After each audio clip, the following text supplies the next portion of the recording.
Hello friends, welcome to IAS PCS केंद्र। Friends, इस video में हम बात करने वाले हैं इंडियन इकोनॉमी की, भारत की अर्थव्यवस्था की बात करने वाले हैं। नोट्स की बात करें तो डिस्क्रिप्शन बॉक्स में लिंक दिया हुआ है, तो आप जाकर वहां से नोट्स के लिए सब्सक्रिप्शन भी ले सकते हैं। चलिए बिना किसी देरी के इस वीडियो को हम शुरू करते हैं, एक एक करके सारी बातों को डिस्कस करते हैं। और हाँ, ये वीडियो चूंकि रिवीजन के पर्पज से बनाई गई है, तो इसमें उतना ही एक्सप्लेन किया गया है जितना की ज़रूरत है, ताकि वीडियो की लेंथ ज़्यादा लंबी नहीं हो। हाँ, उतना एक्सप्लेन जरूर कर दिया गया है ताकि आपको कोई दिक्कत नहीं हो, कॉन्सेप्ट क्लियर हो जाए, उसके बाद आप आराम से रिवीजन करते रहें। नोट से रिवीजन करना है तो नोट से करते रहें, वीडियो से करना है तो वीडियो से करते रहें। चलिए शुरू करते हैं। और हाँ, स्टार्टिंग में हो सकता है कुछ 1 मिनट तक विजिबिलिटी को लेकर थोड़ी दिक्कत हो, लेकिन कुछ 1 मिनट तक ही थोड़ा सा कोऑपरेट कीजिएगा, आगे सारी चीज़ें क्लियर दिखेंगी। हालांकि आवाज़ आपको अच्छे से सुनाई देगी।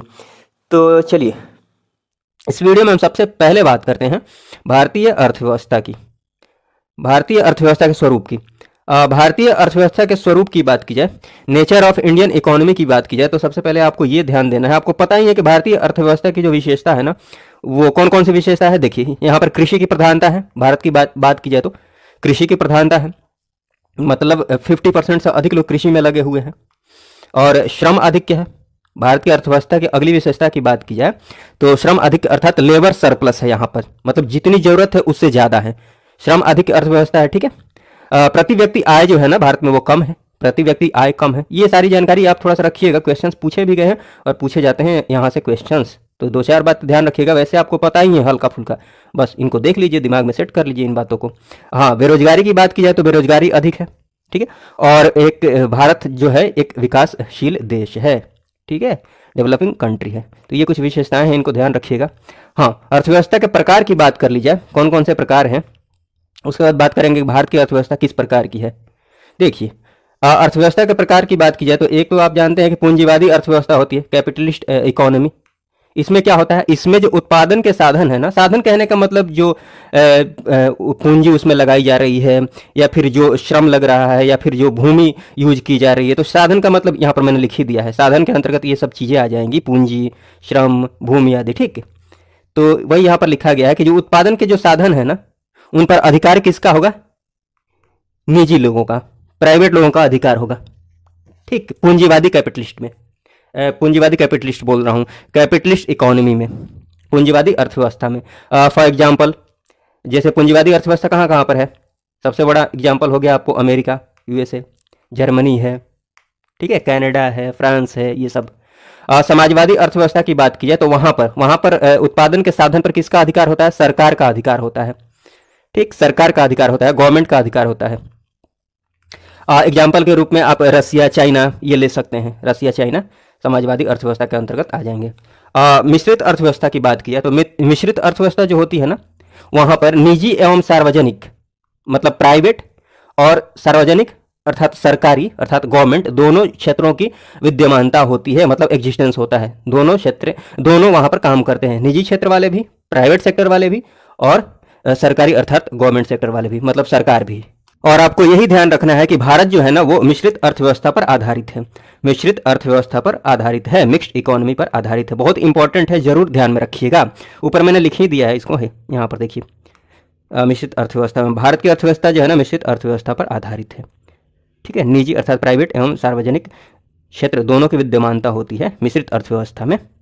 ठीक, तो ये सारी बातें मैंने बता दी हैं। बंद अर्थव्यवस्था की बात कर ली जाए तो देखिए, बंद अर्थव्यवस्था कहने का मतलब हुआ कि बाहरी देश से किसी प्रकार का, मतलब आयात निर्यात नहीं हो रहा हो, एक्सपोर्ट इंपोर्ट नहीं हो रहा हो। जैसे भारत जो है ना 1991 के पहले ऐसा ही था, उसके बाद 1991 में एलपीजी लाया गया, उसकी इसकी बात हम बाद में कर लेंगे, थोड़ा सा वेट कीजिएगा। ठीक, तो बंद अर्थव्यवस्था के बाद बात की जाए, हाँ, राष्ट्रीय आय की बात की जाए, नेशनल इनकम की बात की जाए, तो ये इंपॉर्टेंट बात एक ध्यान रखिएगा नेशनल इनकम में, कि दादा भाई जो नौरोजी है ना, दादा भाई नौरोजी, इन्होंने भारत में सर्वप्रथम सबसे पहले राष्ट्रीय आय का अनुमान लगाया था। कब, 1868 में, 1868 में। और ये किस में प्रकाशित की गई थी ये बात, किस पुस्तक में, ये पुस्तक का नाम भी इंपॉर्टेंट है, आप हिस्ट्री में पढ़ेंगे या फिर पढ़ लिए होंगे। पुस्तक का नाम है poverty and un British rule in India. ठीक, तो ये सारी बातें इंपॉर्टेंट है। सर्वप्रथम राष्ट्रीय आय का अनुमान लगाया था दादा भाई नौरोजी ने 1868 में, जिसको प्रकाशित किया गया था किसमें, poverty and un British rule in India. ठीक है। उसके बाद एक ध्यान रखिएगा, स्वतंत्रता के बाद, स्वतंत्रता के पश्चात, आज़ादी के पश्चात 1949 में राष्ट्रीय आय समिति का गठन किया जाता है। तो ये डेट थोड़ा सा ध्यान रख सकते हैं। 1949 में राष्ट्रीय आय समिति का गठन किया जाता है। किस कार्य के लिए? राष्ट्रीय आय की गणना हेतु रिपोर्ट तैयार करने के लिए। ठीक है। और इसकी जो अध्यक्षता की थी ना इस समिति की, वो की थी पीसी महालनोबिस ने। ये थोड़ा सा ध्यान रख सकते हैं अगर रखना चाहते हैं तो। इस समिति ने अपनी पहली रिपोर्ट दी थी 1951 में, दूसरी 1954 में। पहली वाला ध्यान रख सकते हैं। उसके बाद हाँ 1951 में क्या होता है कि केंद्रीय सांख्यिकी संगठन की स्थापना होती है। 1951 में, डेट थोड़ा सा ध्यान रखिए। कार्य बहुत इंपॉर्टेंट है। किस कार्य के लिए? राष्ट्रीय आय की गणना के लिए। राष्ट्रीय आय की गणना के लिए किसकी स्थापना होती है? केंद्रीय सांख्यिकी संगठन की। बहुत ही इंपॉर्टेंट है, ये नाम जरूर ध्यान रखिएगा। लेकिन ये बात भी अब ध्यान रख लीजिएगा, सीएसओ की बात करें तो इसका विलय कर दिया गया है किसके साथ? एनएसएसओ के साथ। यहाँ पर मैंने लिख दिया है, ये सीएसओ का विलय कर दिया गया है एनएसएसओ के साथ। सीएसओ अर्थात सेंट्रल स्टैटिस्टिकल ऑफिस, एनएसएसओ अर्थात नेशनल सैंपल सर्वे ऑफिस, राष्ट्रीय नमूना सर्वेक्षण कार्यालय, और सीएसओ केंद्रीय सांख्यिकी संगठन। तो ये सारी बातें हैं। इन दोनों का विलय करके क्या बन गया है? नेशनल स्टैटिस्टिकल ऑफिस, राष्ट्रीय सांख्यिकी कार्यालय। तो ये सब ध्यान रख लीजिएगा। राष्ट्रीय आय की गणना की बात की जाए तो राष्ट्रीय आय की गणना के लिए जो विधियां हैं, विधियों में ये 3 नाम विशेष रूप से जरूर ध्यान रख लीजिएगा। जैसे एक है उत्पादन विधि अर्थात प्रोडक्शन मेथड, उत्पादन विधि अर्थात प्रोडक्शन मेथड। दूसरा है आय विधि अर्थात इनकम मेथड, व्यय विधि अर्थात एक्सपेंडिचर मेथड। देखिए उत्पादन विधि की बात की जाए तो हालांकि अभी जीडीपी, जीएनपी, एनएनपी पढ़ेंगे ना, उसमें जो छोटी मोटी चीजें हैं इसमें वो क्लियर हो जाएंगी। बट आपको इसमें नाम ध्यान में रखना है कि राष्ट्रीय आय की गणना की जो विधियां हैं वो कौन कौन सी है? उत्पादन विधि, नाम ध्यान रखिएगा। उसके बाद आय विधि, उसके बाद व्यय विधि। तीनों नाम जरूर ध्यान में रखिएगा। हाँ, उत्पादन विधि में आप देख सकते हैं कि समस्त जो संसाधन, जितने भी रिसोर्सेज हैं, उनके द्वारा जो उत्पादन हो रहा है, कौन सा उत्पादन? कुल अंतिम उत्पादन, फाइनल प्रोडक्शन। अभी जीडीपी देखेंगे तो वहां पर ये चीज क्लियर हो जाएगी। अंतिम उत्पादन का मतलब क्या है, फाइनल प्रोडक्शन का मतलब। ठीक, तो थोड़ा सा वेट कीजिएगा। आय विधि की बात की जाए तो देखिए इसमें क्या होता है ना, समस्त जितने भी संसाधन है, जितने भी संसाधन रिसोर्सेज हैं, उनके द्वारा अर्जित, उनके द्वारा जो कमाया गया है, क्या? कुल आय, अर्जित, अर्नड, कुल आय। और इसमें क्या देखते हैं? इसमें तो अर्जित कुल आय देखते हैं। व्यय विधि में क्या देखते हैं? समस्त उपभोग, जितना भी उपभोग हुआ है अर्थात कंजम्पशन हुआ है या फिर खर्च हुआ है, उनका योग। ठीक, व्यय विधि में। चलिए, जो छोटी मोटी चीजें हैं जैसे इसमें फाइनल प्रोडक्शन, ये अंतिम उत्पादन, ये अभी क्लियर हो जाएगा जीडीपी जब देखेंगे तो। देखिए, राष्ट्रीय आय की अवधारणा की बात की जाए, राष्ट्रीय आय की अवधारणा की बात की जाए, कॉन्सेप्ट की बात की जाए तो 3 बातों को हम यहाँ पर देखेंगे। एक तो जीडीपी, एक जीएनपी और एक एनएनपी। मुख्य रूप से इन्हीं तीनों को देखेंगे जो कि इंपॉर्टेंट है। चलिए, जीडीपी की बात की जाए अर्थात ग्रॉस डोमेस्टिक प्रोडक्ट, सकल घरेलू उत्पाद की बात की जाए तो ये किसी भी देश की भौगोलिक सीमा अर्थात जियोग्राफिकल बाउंड्री के अंदर एक वित्तीय वर्ष में, एक वित्तीय वर्ष सामान्यतः 1 वर्ष का ही लिया जाता है, तो एक वित्तीय वर्ष में उत्पादित समस्त अंतिम वस्तुओं एवं सेवाओं का कुल मौद्रिक मूल्य। देखिए, मान लीजिए ये कोई देश है, कोई भी देश है ये। अब इस देश के अपने नागरिक भी होंगे इस देश में और विदेशी भी होंगे। तो जीडीपी क्या बोलता है? जीडीपी क्या है कि किसी भी देश की भौगोलिक सीमा, ये भौगोलिक सीमा हो गई, ये बाउंड्री हो गई, तो भौगोलिक सीमा के अंदर एक वित्तीय वर्ष में उत्पादित समस्त अंतिम वस्तुओं एवं सेवाओं का कुल मौद्रिक मूल्य, अर्थात इस देश के अंदर जो भी हैं, नागरिक हैं तो नागरिक भी, विदेशी हैं तो विदेशी भी, दोनों के द्वारा उत्पादित समस्त अंतिम वस्तुओं एवं सेवाओं का जो कुल मौद्रिक मूल्य होगा वो जीडीपी होगा उस देश का। इसमें नागरिक और विदेशी दोनों आ जाएंगे इस देश की सीमा के अंदर। ठीक, ये इसका मतलब हुआ। अंतिम वस्तुओं का क्या मतलब हुआ? देखिए, जैसे मान लीजिए एक एग्जांपल से समझिए, बिस्किट बनता है, बिस्किट के लिए कच्चा माल में आप गेहूं को ले लीजिए। ठीक है, अब गेहूं को खरीदने में पैसे लगेंगे, फिर इसको पिसाने में पैसे लगेंगे, मतलब आटा बनाने में, फिर बेकिंग करने में पैसे लगेंगे, खर्च लगेंगे। अंत में मतलब ये प्रोसेस से गुजरने के बाद ये बिस्किट तैयार हो जाएगा ना। ठीक है, बिस्किट ये तैयार हो जाएगा।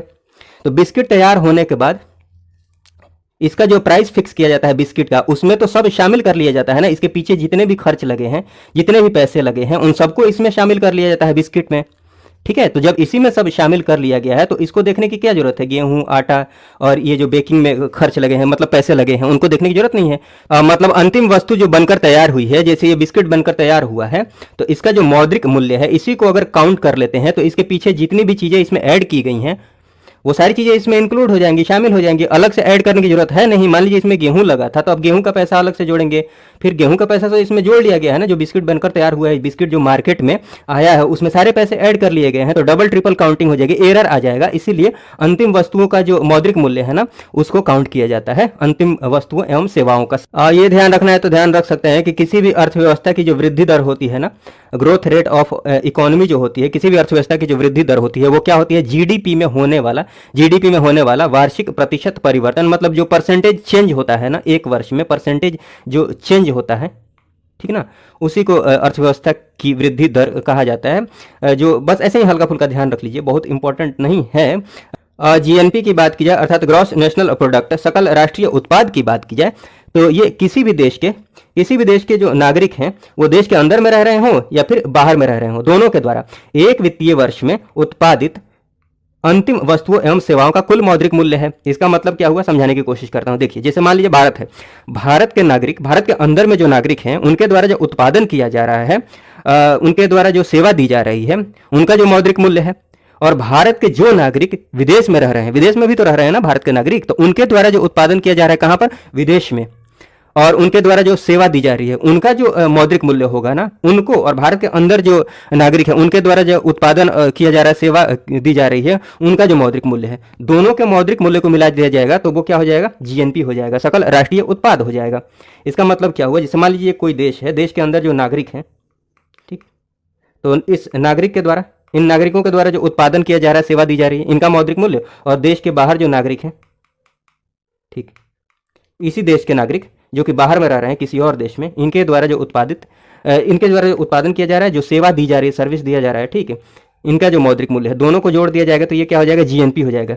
जबकि जीडीपी में क्या था कि एक जियोग्राफिकल बाउंड्री के अंतर्गत, ये मान लीजिए कोई देश है, इसका ये बाउंड्री है, इसकी ये बाउंड्री है, इसके अंतर्गत, इसके अंदर ये एक नागरिक, मतलब ये नागरिक आ जाएंगे, इस देश के नागरिक आ जाएंगे, और इसमें विदेशी भी आ जाएंगे, विदेशी भी तो होंगे इसमें। तो जीडीपी क्या बोलता है कि किसी भौगोलिक सीमा के अंदर, ठीक है, उस भौगोलिक सीमा के अंदर उस देश के जो नागरिक हैं और जो बाहर के लोग हैं, मतलब विदेशी हैं, उनके द्वारा जो उत्पादित समस्त अंतिम वस्तुएं हैं और सेवाएं हैं, उनका जो मौद्रिक मूल्य है वो क्या होता है, जीडीपी होता है। तो दोनों में ये डिफरेंस है। अब मैथमेटिकल फॉर्म में इसको दिखाने जाइएगा तो कैसे दिखाइएगा, ऐसे, ये हो गया जीएनपी, समझिएगा इस बात को, ये हो गया GNP is equal to GDP. अब एक बात देखिएगा, ये जीडीपी है, जीडीपी में तो विदेशी भी आ जाएंगे ना, हमें विदेशी को शामिल नहीं करना है, किसमें, जीएनपी में, तो विदेशी वाले को माइनस कर लेते हैं, किसको, ये एम विदेशी के लिए लिया है मैंने, यहाँ पर नोट कर दिया है नीचे में, टेंशन नहीं लीजिएगा, ठीक, एम मान लेते हैं, एम है, जो विदेशी हैं उनके लिए एम यूज कर लिया।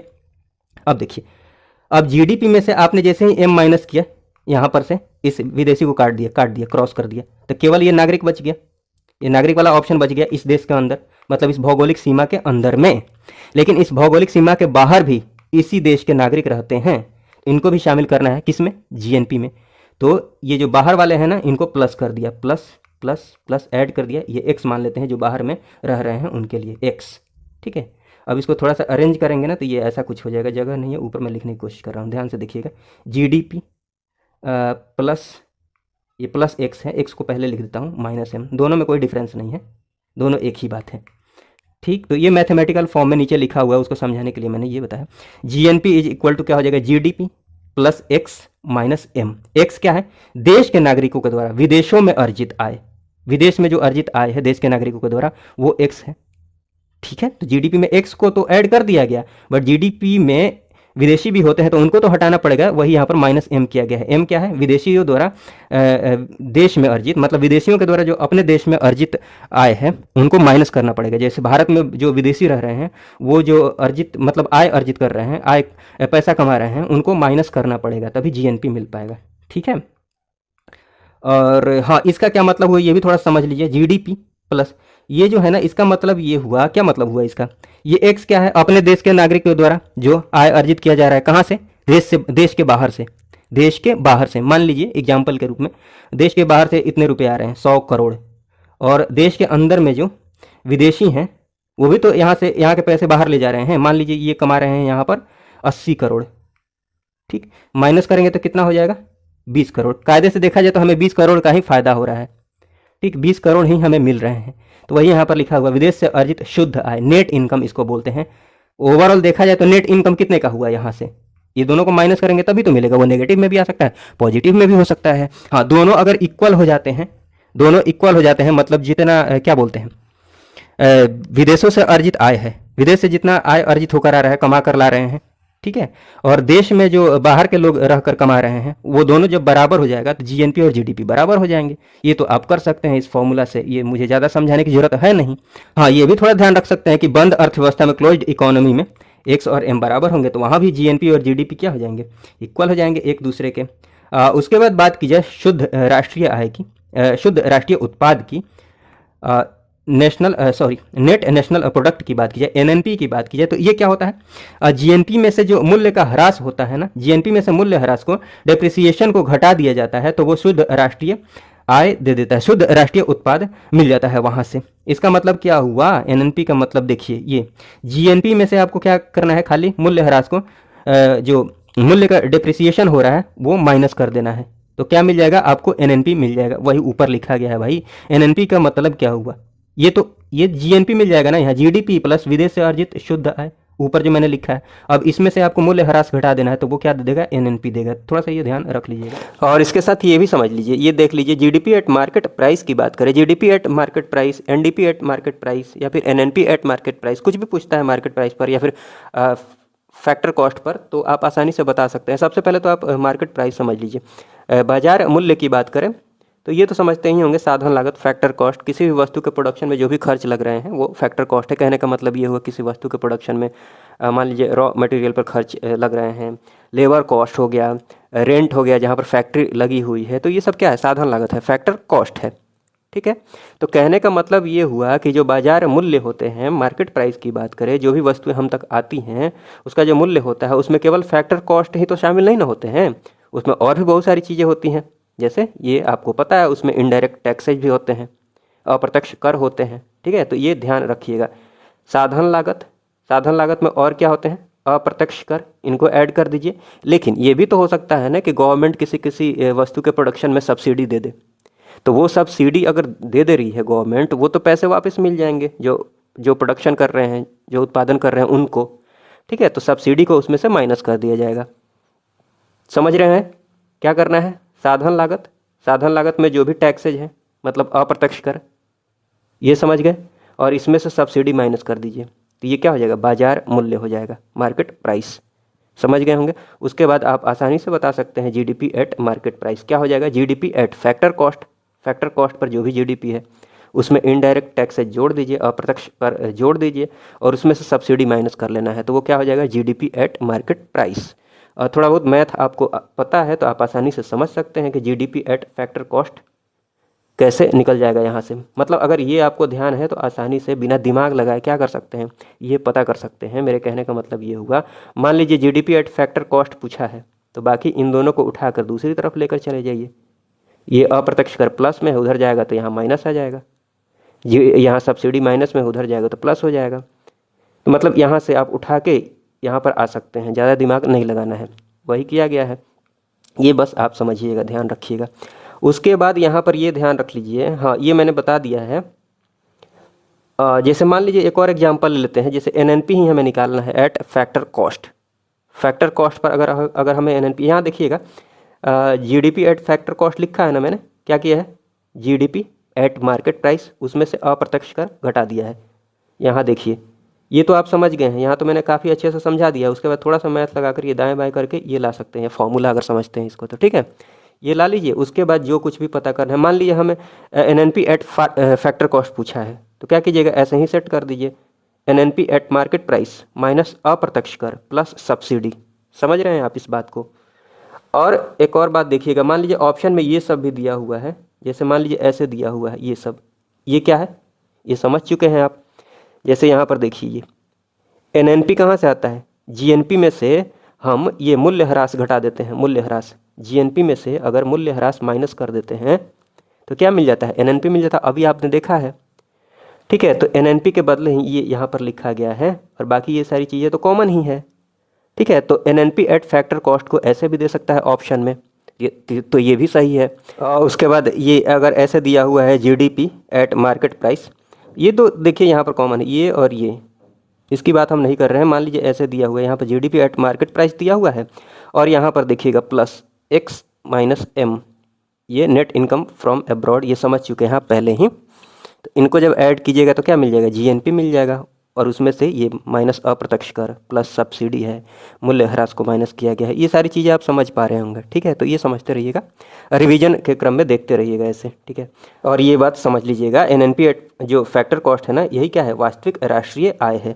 वास्तविक राष्ट्रीय आय क्यों, क्योंकि देखिए यहाँ से गवर्नमेंट का जो प्रभाव है ये हटा दिया गया है, मूल्य ह्रास घटा दिया गया है, समझ रहे हैं। देखिए फैक्टर कॉस्ट कहने का मतलब ये हुआ, वहाँ से टैक्सेज हट जाएंगे, मतलब वो मैथ छोड़िए, ऐसे ही जो समझ है उस हिसाब से अगर देखते हैं तो मार्केट प्राइस पर एनएनपी एट मार्केट प्राइस है, उसमें से क्या है, टैक्सेज घटा दीजिए, सब्सिडी ऐड कर दीजिए, तो वो क्या हो जाएगा, एनएनपी एट फैक्टर कॉस्ट हो जाएगा। तो ये सारी चीज़ें हैं। एनएनपी को ही राष्ट्रीय आय कहा जाता है, ये हल्का फुल्का आप ध्यान रख सकते हैं। प्रति व्यक्ति आय की बात कीजिए तो प्रति व्यक्ति आय क्या होती है, पर कैपिटा इनकम क्या होती है, एक व्यक्ति के हाथ में कितनी आय हो रही है, कितने पैसे आ रहे हैं, उसकी बात की जाए तो देखिए जो एनएनपी है, मतलब टोटल जो राष्ट्रीय आय है उसमें देश की जो कुल जनसंख्या है, अगर देश की बात की जाए तो देश की जो कुल जनसंख्या उसे भाग दे दिया जाए तो प्रति व्यक्ति आय आ जाएगी देश की। ठीक, आप समझ पा रहे हैं इस बात को। हाँ, इसमें जो इंपॉर्टेंट बात ध्यान में रखनी है वो ये ध्यान में रखनी है कि किसी भी देश की आर्थिक जो वृद्धि है ना, ग्रोथ है, उसका सबसे उपयुक्त, सबसे एक्यूरेट जो मापदंड है, मेजर है, वो कौन सा है, प्रति व्यक्ति आय ही है। इसी से पता चलता है उस देश की जो लाइफस्टाइल है, उस देश का जो जीवन स्तर है वो क्या है। ठीक है, तो किसी भी देश के जीवन स्तर का सबसे महत्वपूर्ण आधार है क्या, प्रति व्यक्ति आय, ध्यान रखिएगा। हाँ, थोड़ा सा ये ध्यान रख सकते हैं कि सर्वाधिक जो प्रति व्यक्ति आय है, अगर राज्य में बात की जाए भारत के अंदर, तो सबसे ज़्यादा प्रति व्यक्ति आय कहाँ पर है, गोवा में, उसके बाद दूसरे नंबर पर सिक्किम है, फिर दिल्ली है। सबसे कम की बात की जाए तो बिहार है, उसके बाद उत्तर प्रदेश है, उसके बाद झारखंड है। ठीक है। हाँ, एक दो इंपॉर्टेंट बात ध्यान रख लीजिएगा, इंपॉर्टेंट फैक्ट्स हैं कि हिंदू वृद्धि दर जो है ना, ये संबंधित है, किससे संबंधित है, राष्ट्रीय आय से, तो थोड़ा सा ध्यान रखिएगा।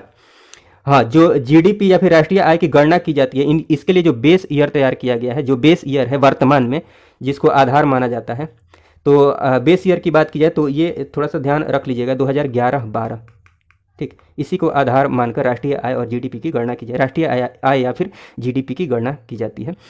एक बार जल्दी से औद्योगिक वर्गीकरण को देख लेते हैं, हालांकि ये सब जानते होंगे, सिंपल सी बात है। प्राथमिक क्षेत्र की बात की जाए, प्राइमरी सेक्टर की बात की जाए तो ये कौन से सेक्टर होते हैं, ये वे सेक्टर होते हैं, वे उत्पादन इकाई, वे प्रोडक्शन यूनिट्स जो उत्पादन के लिए प्राकृतिक संसाधनों का दोहन करते हैं, प्राकृतिक संसाधनों का उपयोग करते हैं, जैसे कि कृषि का, वानिकी हो गया, ठीक, वन से संबंधित, पशुपालन हो गया, ठीक, मछली पालन, खनिज निकालना आदि, ये सब क्या है, प्राथमिक क्षेत्र से संबंधित हैं।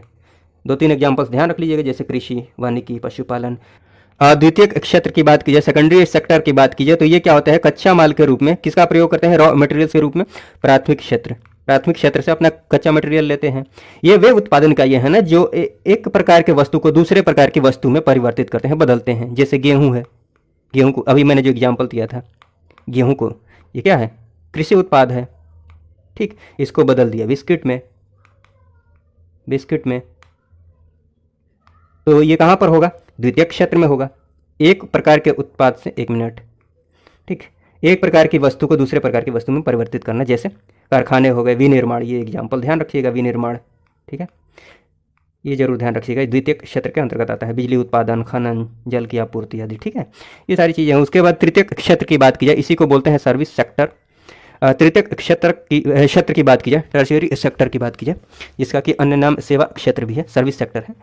यह वे उत्पादन इकाई है जो सेवाओं का उत्पादन करती है। सेवा कहने का मतलब, मान लीजिए पढ़ाया जा रहा है, ये सेवा देना हो गया। डॉक्टर जो हैं, ठीक, वो सेवा दे रहे हैं, वो सेवा का एक रूप है। ठीक है, तो ये जो कुछ और एग्जाम्पल्स हैं, इनको देख सकते हैं, जैसे परिवहन हो गया, व्यापार हो गया, शिक्षा हो गया, होटल हो गया, हॉस्पिटल, सरकारी प्रशासन आदि, ये टर्शियरी सेक्टर के अंतर्गत आएंगे। ठीक है, भारतीय अर्थव्यवस्था में जो सर्वाधिक योगदान है वो टर्शियरी सेक्टर का ही है। भारत में आर्थिक सुधार अर्थात इकोनॉमिक रिफॉर्म्स इन इंडिया की बात की जाए तो देखिए, उस टाइम में आर्थिक सुधार से पहले, रिफॉर्म से पहले भारत में भुगतान संतुलन की गंभीर समस्या उत्पन्न हो गई थी, बैलेंस ऑफ पेमेंट की गंभीर समस्या उत्पन्न हो गई थी। तब जाकर आईएमएफ ने, इंटरनेशनल मॉनेटरी फंड ने हेल्प तो की, मदद तो की, लोन तो दिया इसने, बट कुछ शर्तों पर, कुछ कंडीशंस पर। तो उन्हीं शर्तों के तहत ये आर्थिक सुधार को लाया गया, जिसे नई आर्थिक नीति के नाम से जानते हैं। इस रिफॉर्म को कैसे जानते हैं? नई आर्थिक नीति के नाम से जानते हैं। हाँ, ये ध्यान रखिएगा, इस टाइम में जो वित्त मंत्री थे भारत के वो कौन थे? डॉक्टर मनमोहन सिंह, तो यही इसके प्रणेता हैं, ये ध्यान रखिएगा। हाँ, ये जो सुधार किया गया, ये रिफॉर्म लाया गया, इसको किस नाम से जानते हैं? नई आर्थिक नीति के नाम से जानते हैं। और ये नीति कब अपनाई गई? 1991 में, ध्यान रखिएगा, 1991 में, 1991 में। हाँ, इस नीति के तहत जो मुख्य रणनीति अपनाई गई वो कौन सी रणनीति थी? एलपीजी की, एलपीजी, ठीक है ना। एल अर्थात लिबरलाइजेशन, पी अर्थात प्राइवेटाइजेशन, जी अर्थात ग्लोबलाइजेशन। लिबरलाइजेशन उदारीकरण, प्राइवेटाइजेशन निजीकरण, और ग्लोबलाइजेशन वैश्वीकरण। और तीनों के मतलब की बात की जाए तो देखिए इनके मतलब क्या होता है, इनका अर्थ क्या होता है। निजीकरण का तो आप जानते हैं, निजीकरण में ये मैं बता चुका हूँ। उदारीकरण के तहत जो अनावश्यक सरकारी नियंत्रण एवं पाबंदियां थी उनसे मुक्त कर दिया गया, उनसे सबको मुक्त कर दिया गया। निजी क्षेत्र के लिए जो नियम कानून बनाए गए थे उनमें भी ढील दी गई। ठीक, तो ये सारी बातें थी। वैश्वीकरण की बात की जाए तो देखिए 1991 से पहले, मतलब एलपीजी लाने से पहले भारत की जो अर्थव्यवस्था थी वो बंद अर्थव्यवस्था थी, क्लोज्ड इकोनॉमी थी। लेकिन 1991 में एलपीजी के तहत, मतलब वैश्वीकरण के तहत भारत की जो अर्थव्यवस्था थी, जो बाजार था, इसको खोल दिया गया। ठीक, तो ये थोड़ा सा ध्यान रखिएगा। उसके बाद ये भी ध्यान रख लीजिएगा, ये तो भी मैंने बताया था, भारतीय अर्थव्यवस्था के उदारीकरण का जो अग्रदूत है वो किसको माना जाता है? डॉक्टर मनमोहन सिंह को। कुछ एक इंपॉर्टेंट फैक्ट्स को देख लीजिए, हालांकि ये मैंने बता दिया लेकिन फिर से देख लीजिए। आज़ादी से पूर्व राष्ट्रीय आय का सर्वप्रथम अनुमान किसने लगाया था? दादा भाई नौरोजी ने, 1868 में, 1868 में। हाँ, ये भी ध्यान रख लीजिएगा साथ में ही कि आज़ादी से पहले ही, ठीक है ना, ये भी आज़ादी से पहले ही वैज्ञानिक दृष्टि से, ध्यान दीजिएगा, वैज्ञानिक दृष्टि से सर्वप्रथम राष्ट्रीय आय की गणना किसने की? और ये क्वेश्चन बीपीएससी में भी पूछा है। ठीक, वैज्ञानिक दृष्टि से सबसे पहले आय की गणना किसने की? VKRV राव ने, विजेंद्र कस्तूरी रंगा वरदराज राव ने। ये ऑप्शन में दिया हुआ था, VKRV राव। ठीक, थोड़ा सा ध्यान रख लीजिएगा। अर्थव्यवस्था से संबंधित कुछ प्रमुख शब्दावलियों को देख लेते हैं। प्रमुख शब्दावलियों में सबसे पहले बात करते हैं अवमूल्यन की, डिवैल्यूएशन की। डिवैल्यूएशन की बात की जाए तो विदेशी मुद्रा जो है ना, विदेशी मुद्रा की तुलना में जानबूझकर अपनी जो मुद्रा है, स्वदेशी मुद्रा, उसके मूल्य को कम करना। ऐसा क्यों किया जाता है? फॉर एग्जाम्पल मान लीजिए $1 की कीमत अभी लगभग 85 रुपये है। ठीक है, सरकार क्या करती है? $1 की कीमत रुपया के मूल्य को गिराकर कितना कर देती है? मान लीजिए 170 रुपये। तो रुपये का क्या हो गया? अवमूल्यन हो गया, अवमूल्यन हो गया। $1 में अब 170 रुपये मिलेंगे। ठीक, इससे होगा क्या? देखिए यहाँ देख लीजिए, इसका जो मेन उद्देश्य होता है ना, वो क्या होता है? निर्यात को बढ़ाना, एक्सपोर्ट को बढ़ाना। अब निर्यात कैसे बढ़ता है इसको थोड़ा सा समझ लीजिए। जैसे $1 का 85 है ना, मान लीजिए, अच्छा $100 कितना हो जाएगा 85 के हिसाब से? 8500, 8500 रुपये। और ये एक जो अवमूल्यन किया गया उसके बाद कितना हो जाएगा? $100 मतलब 17,000 रुपये। 17,000 थोड़ा साफ नहीं दिख रहा होगा बट आपको सुनाई तो दे ही रहा है ना जो मैं बोल रहा हूँ। ये 8,500, यहाँ पर 17,000। मान लीजिए ये पहले अवमूल्यन से पहले $100 में कोई भारत से चावल मंगा रहा था, यहाँ से चावल जा रहा था, मान लेते हैं कि 85 किलो, समझाने के लिए मैं बोल रहा हूँ, 85 kg। अब देखिए यहाँ पर $100 की जो कीमत है वो रुपए में कितनी हो चुकी है? 17,000 अवमूल्यन के बाद से। अब कितना चावल मंगा पाएगा वो? 85 दूनी 170 kg। तो निर्यात बढ़ेगा ना, लोग ज़्यादा सामान मंगाएंगे। अब समझ पा रहे हैं इस बात को, इसलिए निर्यात बढ़ेगा। इससे और क्या होगा? निर्यात तो बढ़ेगा बट आयात कम होगा, हम कम सामान वहाँ से मंगाएंगे। क्यों भाई? क्योंकि जहाँ हम 85 रुपये में $1 का सामान मंगा पा रहे थे, मतलब $1 मिल रहा था हमें, अब वही हमें 170 रुपये देने पड़ेंगे $1 के लिए। तो हमारे लिए काफ़ी महंगा हो जाएगा ना किसी चीज़ को खरीदना, बाहर से मंगाना। इसलिए लेकिन विशेष रूप से ध्यान रखिएगा, अवमूल्यन का जो उद्देश्य होता है वो होता है एक्सपोर्ट को बढ़ाना। मुद्रास्फीति की बात की जाए, इन्फ्लेशन की बात की जाए तो इसका सामान्य सा अर्थ होता है, बस इतना ध्यान रखेंगे तो काम चल सकता है, महंगाई, महंगाई का बढ़ना, वस्तुओं एवं सेवाओं की कीमतों में अर्थात उसके मूल्यों में वृद्धि। ठीक है, हाँ, लेकिन ध्यान रखिएगा कि हल्की फुल्की वृद्धि हो तो ये चलता है। अर्थव्यवस्था के विकास के लिए थोड़ा सा इन्फ्लेशन जरूरी है, थोड़ी सी मुद्रास्फीति जरूरी है, बट यहाँ पर लिखा है मैंने, सामान्य वृद्धि अर्थव्यवस्था के लिए ठीक है लेकिन अधिक वृद्धि हानिकारक है। जरूरत से ज़्यादा वृद्धि हो जाए तो वो हानिकारक है। अस्फीति की बात की जाए तो मुद्रास्फीति के ठीक उल्टा होता है मुद्रा अस्फीति, डिफ्लेशन। ठीक है ना, ये क्या होता है? मंदी, ये मंदी की स्थिति है। ये है मंदी की स्थिति। मंदी की स्थिति कब हो जाएगी? जब लोगों के हाथ में पैसे कम होंगे, सामान तो है बट खरीदने के लिए पैसे नहीं है, खरीदने के लिए पैसे नहीं है तो प्रोडक्शन नहीं होगा, उत्पादन नहीं होगा। ठीक, आप समझ पा रहे हैं? तो मंदी आ जाएगी। ये ठीक उल्टा होता है महंगाई के। महंगाई में क्या है, लोगों के पास पैसे बहुत हैं। जब पैसे बहुत होंगे, समझ पा रहे हैं ना आप मेरी बात को, पैसे जब बहुत होंगे तो सामान, जो बाजार में सामान है उसकी कीमतें बढ़ जाएंगी। यहाँ पर देखिए, बाजार में मुद्रा की कमी के कारण कीमतों में गिरावट आ जाती है। ये तो सही बात है। मुद्रा अस्फीति के केस में मंदी जब आएगी, लोगों के पास पैसे नहीं हैं तो कीमतों में गिरावट आ जाएगी। एक तो लोग खरीद नहीं रहे हैं, उसके बाद से पैसे कम मिल रहे हैं तो लोग उत्पादन करना नहीं चाहेंगे, खरीद भी नहीं रहे हैं तो उत्पादन नहीं करना चाहेंगे। ठीक, तो देख लीजिए यहाँ पर लिखा है उत्पादन एवं व्यापार में कमी आ जाएगी। सिंपल सी बात है। स्टैगफ्लेशन की बात की जाए तो ये क्या होता है, जब इन्फ्लेशन एवं डिफ्लेशन एक ही साथ हो। हाँ, उसके बाद बात की जाए, इसको तो समझाने की जरूरत नहीं है ना, इन्फ्लेशन जब समझा दिया, डिफ्लेशन समझा दिया तो आप समझ ही गए होंगे।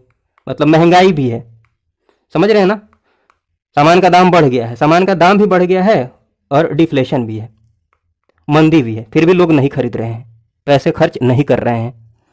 ठीक, सामान का दाम भी ज़्यादा है, महंगा है। डिफ्लेशन के केस में वैसे क्या होता है, सामान का दाम कम हो जाता है, क्योंकि लोग खरीदते ही नहीं है तो सामान का दाम कम करना पड़ेगा। लेकिन स्टैगफ्लेशन में क्या होता है, महंगाई वैसे ही रहती है, दाम तो वैसे ज़्यादा ही रहता है, लेकिन लोग खरीदते भी नहीं है, मंदी भी रहती है। ठीक, तो ये स्टैगफ्लेशन है। मुद्रा अपस्फीति की बात की जाए, डिसइन्फ्लेशन की बात की जाए तो ये क्या होता है, थोड़ा सा ध्यान रख लीजिएगा। इन्फ्लेशन पर नियंत्रण करने के लिए, मतलब जो महंगाई है उस पर नियंत्रण करने के लिए जानबूझकर डिफ्लेशन लाना, मतलब कोशिश ये करना कि लोगों के हाथ में पैसा कम रहे। पैसा कम रहेगा तो आराम से महंगाई कंट्रोल हो जाएगी। अब पैसा कम करने के लिए अब बैंक रेट को बढ़ा दिया जाता है, बैंक रेट, रेपो रेट, ताकि लोगों के हाथ में पैसा कम जाए। पैसा ज़्यादा रहेगा तो लोग ज़्यादा सामान खरीदेंगे, मतलब आसानी से खरीद लेंगे तो महंगाई बढ़ेगी ही, ज़्यादा सामान खरीदेंगे तो। चलिए, उसके बाद मुद्रा संस्फीति की बात कीजिए, रिफ्लेशन की बात कीजिए तो इसमें जो मंदी आई रहती है ना, डिफ्लेशन आया रहता है, तो मंदी पर नियंत्रण करने के लिए, डिफ्लेशन पर नियंत्रण करने के लिए जानबूझकर इन्फ्लेशन लाना। इन्फ्लेशन कैसे लाएगा, लोगों के हाथ में पैसा ज़्यादा आ जाए, बैंक रेट घटा दीजिए, लोग लोन ज़्यादा लेंगे, पैसे ज़्यादा खर्च करेंगे। ठीक, तो जानबूझकर इन्फ्लेशन लाना है। तो बहुत सारे प्रोसेस होते हैं, पैसा को कम करना, ज़्यादा करना मार्केट में, इसके लिए बहुत सारे मेथड होते हैं, हालांकि उसकी बात हम अभी नहीं करेंगे। हल्का फुल्का ये जो वर्ड लिखे, जो ये शब्द थे, जो भी वर्ड्स हैं, इनका मतलब मैंने बता दिया है, इतना आप मोटा मोटी जानेंगे तो काम चल जाएगा। आर्थिक नियोजन अर्थात इकोनॉमिक प्लानिंग की बात की जाए तो देखिए, जब भारत आज़ाद हुआ उस समय भारत की स्थिति बहुत दयनीय थी। सीमित संसाधन थे और उन्हीं सीमित संसाधन का प्रयोग करके, उन्हीं को यूज करके हमारी जो आवश्यकताएँ थी, जो ज़रूरतें थी, उनको कंप्लीट करना था। ठीक है, तो उन्हीं सीमित संसाधनों को सही ढंग से यूज करते हुए मैक्सिमम आउटपुट प्राप्त करने के लिए आर्थिक नियोजन जो है ना, इसका कॉन्सेप्ट तैयार किया गया। इसमें एक फिक्स्ड, हर 5 साल के लिए एक टारगेट को फिक्स किया गया। ठीक है, और उसको प्राप्त करने की कोशिश की गई। अब एक एक करके हम सारी बातें कर लेते हैं। जैसे इसके लिए क्या किया गया, एक योजना आयोग का गठन किया गया, और योजना आयोग का जो गठन हुआ, डेट याद रखिएगा, 15 मार्च 1950। डेट याद रखिएगा, इसका गठन कब होता है, 15 मार्च 1950 को। किसकी सिफारिश पर, केसी नियोगी समिति की सिफारिश पर। तो ये बात भी ध्यान रख लीजिएगा। हाँ, ये एक नॉन कॉन्स्टिट्यूशनल बॉडी है, गैर संवैधानिक निकाय है। ठीक है ना, ये तो हालांकि अब खत्म हो चुका है, इसकी जगह नीति आयोग ने ले ली है, लेकिन ये ध्यान रख लीजिएगा एग्जाम पर्सपेक्टिव से, जो हल्की फुल्की बातें हैं ना, इनको ध्यान रख लीजिए, यहाँ से क्वेश्चंस अगर आते हैं तो आप कर पाइएगा। अध्यक्ष की बात की जाए तो अध्यक्ष कौन होते थे, प्रधानमंत्री होते थे। पहले अध्यक्ष की बात की जाए योजना आयोग के, तो वो कौन थे, वही जो प्रधानमंत्री थे उस समय, जवाहरलाल नेहरू। और पहले जो उपाध्यक्ष थे वो कौन थे, गुलजारी लाल नंदा। और हाँ देखिए, इसको मैंने काफ़ी अच्छे से एक्सप्लेन किया, ये जो लिखा हुआ है ना, काफ़ी अच्छे से पॉलिटी में एक्सप्लेन किया है। फिर से मैं एक बार बता देता हूँ। एक तो आप सुनते होंगे संवैधानिक, एक संवैधानिक सुनते होंगे, और एक सुनते होंगे सांविधिक। संवैधानिक का मतलब ये हुआ कि वैसी संस्थाएं, वैसे संगठन जिनका उल्लेख संविधान में किया हुआ है। जैसे आर्टिकल 280 वित्त आयोग की बात करता है, निर्वाचन आयोग की बात कर ली जाए, आर्टिकल 324। तो ये सब संस्थाएं कैसी संस्थाएं हैं, संवैधानिक संस्थाएं हैं। वित्त आयोग की बात करें, निर्वाचन आयोग की बात करें, ठीक है, लोक सेवा आयोग की बात करें, तो ये सब संवैधानिक संस्थाएं हैं। ये बात समझ पाए होंगे। उसके बाद एक होते हैं सांविधिक, कुछ सांविधिक होते हैं, सांविधिक। सांविधिक कहने का मतलब ये हुआ कि सदन से एक्ट बनाकर, कानून बनाकर ऐसी संस्थाओं का गठन किया जाता है। फॉर एग्जाम्पल आप ध्यान रख सकते हैं, जैसे एनजीटी हो गया, राष्ट्रीय बाल अधिकार संरक्षण आयोग हो गया, राष्ट्रीय मानवाधिकार आयोग हो गया, ठीक है, राष्ट्रीय महिला आयोग हो गया। तो ये सब सांविधिक संस्थाएं हैं, ये ध्यान रख लीजिएगा। तो संवैधानिक और सांविधिक में आप डिफरेंस समझ पा रहे हैं। योजना आयोग की बात करें तो ये ना तो संवैधानिक है और ना ही सांविधिक है। ये ना संवैधानिक है और ना ही सांविधिक है। ये एक ऐसी संस्था है, ये इसको कार्यपालिका से बस प्रस्ताव पारित करके इस आयोग का गठन कर दिया गया है। तो कुछ आयोग या फिर संस्थाएं ऐसी होती हैं जिनका बस कार्यपालिका से प्रस्ताव पारित करके गठन कर दिया जाता है। तो ये बातें ध्यान रख लीजिएगा, जैसे योजना आयोग है, नीति आयोग है, ठीक है। तो ये सब ना तो संवैधानिक है और ना ही सांविधिक है। ऐसे ही आगे आप देखिएगा, ये राष्ट्रीय विकास परिषद की बात कर ली जाए तो ये भी ना तो संवैधानिक है और ना ही सांविधिक है, ठीक। तो ये सारी बातें ध्यान रख लीजिएगा, इंपॉर्टेंट है। राष्ट्रीय विकास परिषद की बात कर ली जाए तो इसका गठन 6 अगस्त 1952 को किया जाता है, तो डेट ध्यान रख सकते हैं। और ये भी ना तो संवैधानिक है और ना ही सांविधिक संस्था है, तो ये ध्यान रख लीजिएगा। उसके बाद बात करें, हाँ, इसके जो अध्यक्ष होते थे प्रधानमंत्री, अब इसका कोई महत्व नहीं रहा है योजना आयोग के खत्म होने के बाद। इसके बाद ये, हाँ, ये सब ध्यान रख सकते हैं कि इसका कार्य क्या था, कि योजना आयोग द्वारा जो तैयार की गई योजनाएं थी उनको अंतिम रूप देना, ये सब कार्य था। बाकी योजना के निर्माण में राज्य की भूमिका को सुनिश्चित किया जाता था इस परिषद के माध्यम से। तो ये सारी बातें हैं, अब इसका बहुत महत्व नहीं रह गया है।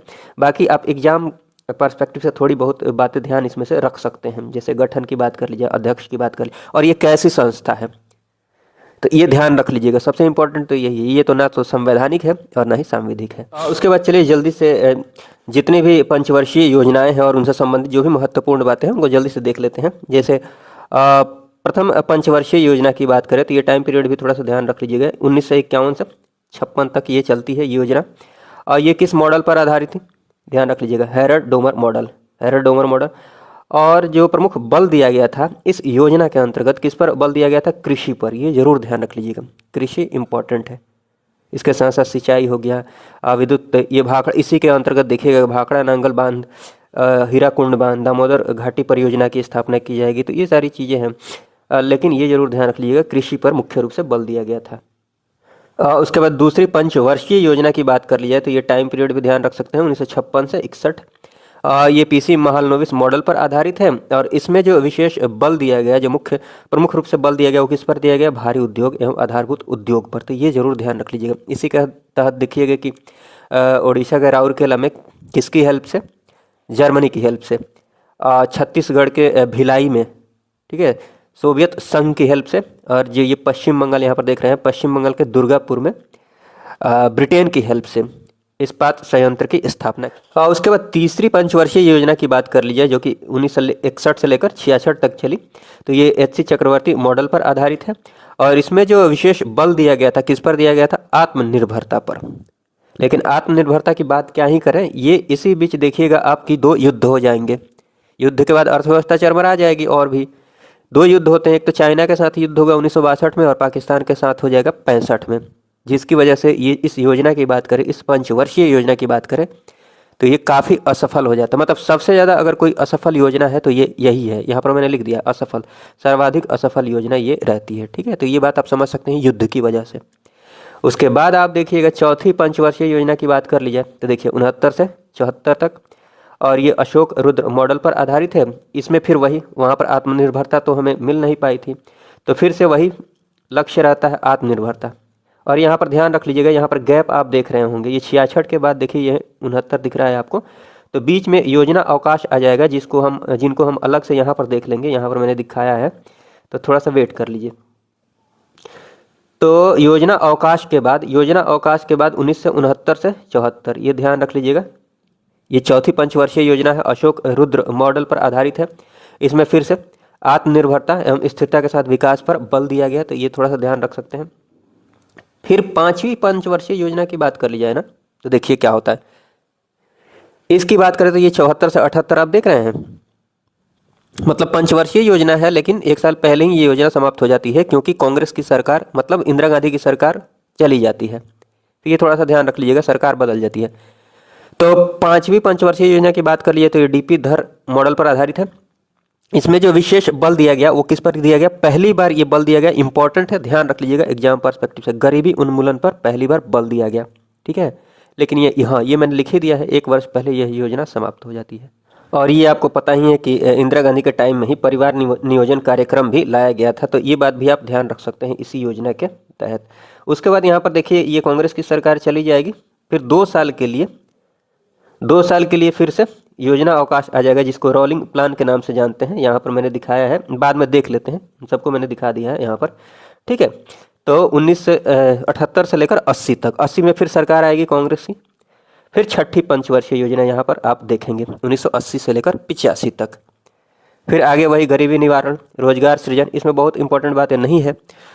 उसके बाद हाँ 7वीं पंचवर्षीय योजना की बात कर लीजिए, तो फिर उसके आगे 85 के बाद चले जाइए 85 से 90 तक, 85 से 90 तक की बात कर ली जाए तो इसमें जो विशेष बल दिया गया वो भोजन, काम और उत्पादकता पर बल दिया गया, ये थोड़ा सा ध्यान रख सकते हैं। उसके बाद 8वीं पंचवर्षीय योजना की बात करें, यहाँ पर फिर देख लीजिए 90 के बाद ये देख रहे हैं 90 से 92 हो गया है, तो फिर इसमें अवकाश आएगा, तो उसको अलग से हम देख लेंगे, टेंशन मत लीजिए।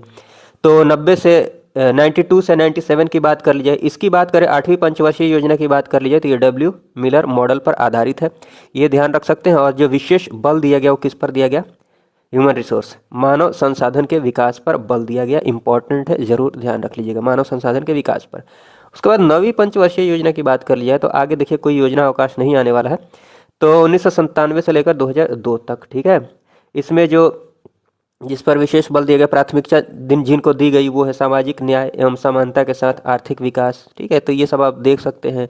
फिर 10वीं पंचवर्षीय योजना की बात कर ली जाए तो मोटा मोटी यही सारी बातें थी, प्राथमिकता इन्हीं को दी गई। उसके बाद ये दोनों इंपॉर्टेंट है। 11वीं 12वीं पंचवर्षीय योजना की बात कर ली जाए तो देखिए 11वीं पंचवर्षीय योजना 2007 से लेकर 12 तक, इसकी अगर बात करें तो इसमें जो विशेष बल दिया गया, प्राथमिकता के जो क्षेत्र हैं वो कौन से हैं, तीव्रतर एवं समावेशी विकास। समावेशी विकास कहने का मतलब ये हुआ, इंक्लूसिव ग्रोथ का मतलब ये हुआ कि सबको एक साथ लेकर चलना है। ठीक है, ऐसा समझ लीजिए, सबका साथ सबका विकास। ठीक है, तो समावेशी विकास की बात, हर तरह से विकास, हर तरह से विकास, हर रूप से, आर्थिक रूप से, राजनीतिक रूप से, हर रूप से विकास पर बल दिया गया। समावेशी विकास आप ध्यान रख लीजिएगा, इंक्लूसिव ग्रोथ। और उसके बाद 12वीं पंचवर्षीय योजना की बात कर ली जाए तो इसमें होगा तीव्र धारणीय, सस्टेनेबल। ठीक है, तीव्र धारणीय एवं अधिक समावेशी विकास, तो ये सारी बातें हैं, आप जरूर ध्यान रख लीजिएगा। उसके बाद योजना अवकाश की बात कर ली जाए तो ये देखिए 66 से 69 आप देखें गैप, 66 से 69 में देखिए क्या हो जाएगा, यहाँ पर 1-1 साल की योजनाएं चलाई जाएंगी, 1-1 साल की, 66 से 67, 67 से 68, 68 से 69, 1-1 साल की। ठीक है, और इसी योजना अवकाश के अंतर्गत आप देखिएगा 66 से 69 के बीच में एक क्रांति होगी, हरित क्रांति, तो ये ध्यान रख लीजिएगा, योजना अवकाश के अंतर्गत ही हरित क्रांति आती है, ये जरूर ध्यान रख लीजिएगा, इम्पॉर्टेंट है।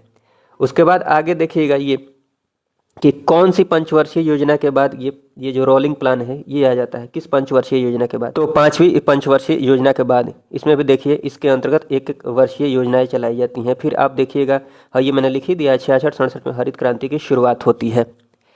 ठीक, तो ये सारी बातें हैं। फिर 90-92 में योजना अवकाश होगा, तो ये सब देख लीजिएगा। उसके बाद ये देख सकते हैं आप कुछ एक फैक्चुअल बातें हैं, जैसे भारत के लिए नियोजित अर्थव्यवस्था की रचना की जाती है किनके द्वारा, एम विश्वेश्वरैया 1934 में, जिसमें भारत में नियोजन का पहला विवरण देखने को मिलेगा। राष्ट्रीय नियोजन समिति की बात कर ली जाए 1938 में इस समिति का गठन किया जाता है, किनके द्वारा, सुभाष चंद्र बोस के द्वारा, तो ये ध्यान रख सकते हैं। अध्यक्षता किनके द्वारा की जाती है, इस समिति की जो अध्यक्षता की जाती है जवाहरलाल नेहरू के द्वारा, तो ये सारी बातें ध्यान रख लीजिएगा। नीति आयोग की बात कर लीजिए तो आपको पता है, नीति अर्थात national institution for transforming India, इसकी स्थापना की जाती है 1 जनवरी 2015 को योजना आयोग के स्थान पर, तो योजना आयोग की जगह पर नीति आयोग का गठन किया जाता है। और ये पता है आपको, ये मैंने समझा ही दिया है कि योजना आयोग ना तो संवैधानिक है ना सांविधिक है, वैसे ही नीति आयोग ना तो संवैधानिक संस्था है ना ही सांविधिक है, तो ये ध्यान रख लीजिएगा। उद्देश्य की बात कर लीजिए तो आप समझ ही रहे हैं कि योजना आयोग के स्थान पर इसको लाया गया है, तो नीतियों के क्रियान्वयन में तेजी लाना, केंद्र राज्य समन्वय को बढ़ाना और थिंक टैंक के रूप में ये कार्य करता है, तो ये सारी बातें आप ध्यान रख सकते हैं। अध्यक्ष की बात करें तो वैसे ही योजना आयोग की तरह इनके नीति आयोग के जो अध्यक्ष होते हैं प्रधानमंत्री होते हैं। उपाध्यक्ष की बात कर लीजिए तो ये प्रधानमंत्री के द्वारा नियुक्त किए जाते हैं। वर्तमान में बात कर ली जाए तो जो उपाध्यक्ष हैं वो सुमन कुमार बेरी हैं, और पहले जो उपाध्यक्ष थे वो कौन थे, अरविंद पनगड़िया। जो कि 16वें वित्त आयोग के अध्यक्ष बने हैं, ये बात आप ध्यान रखिएगा। उसके बाद हाँ, वर्तमान में जो सीईओ है BVR सुब्रमण्यम है, और पहले जो थे वो कौन थे, सिंधु श्री हुल्लर, तो ये ध्यान रख लीजिएगा। उसके बाद बात करते हैं, उसके बाद देखिए मुद्रा की बात करें, ये मुद्रा में आगे आपको मुद्रा पूर्ति के मापक, मौद्रिक नीति, क्वालिटेटिव की बात कर ली जाए, क्वांटिटेटिव की बात कर ली जाए, current account, saving account, demand draft, उसके बाद हाँ ये सारी चीज़ें हैं, fixed deposits, recurring deposits, cash certificates, staff security certificate, conceptual कुछ बातें हैं जैसे कि ये NDTL है, CRR, SLR, bank rate, LAF, repo rate, reverse repo rate, तो ये सारी चीज़ें हैं। उसके बाद STFR, फिर ये ओपन मार्केट ऑपरेशन है, फॉरेक्स रिजर्व की बात कर ली जाए, ये तो 69 BPSC में क्वेश्चन पूछ लिया था, ये चारों ऑप्शन में दे दिया गया था, चारों के चारों।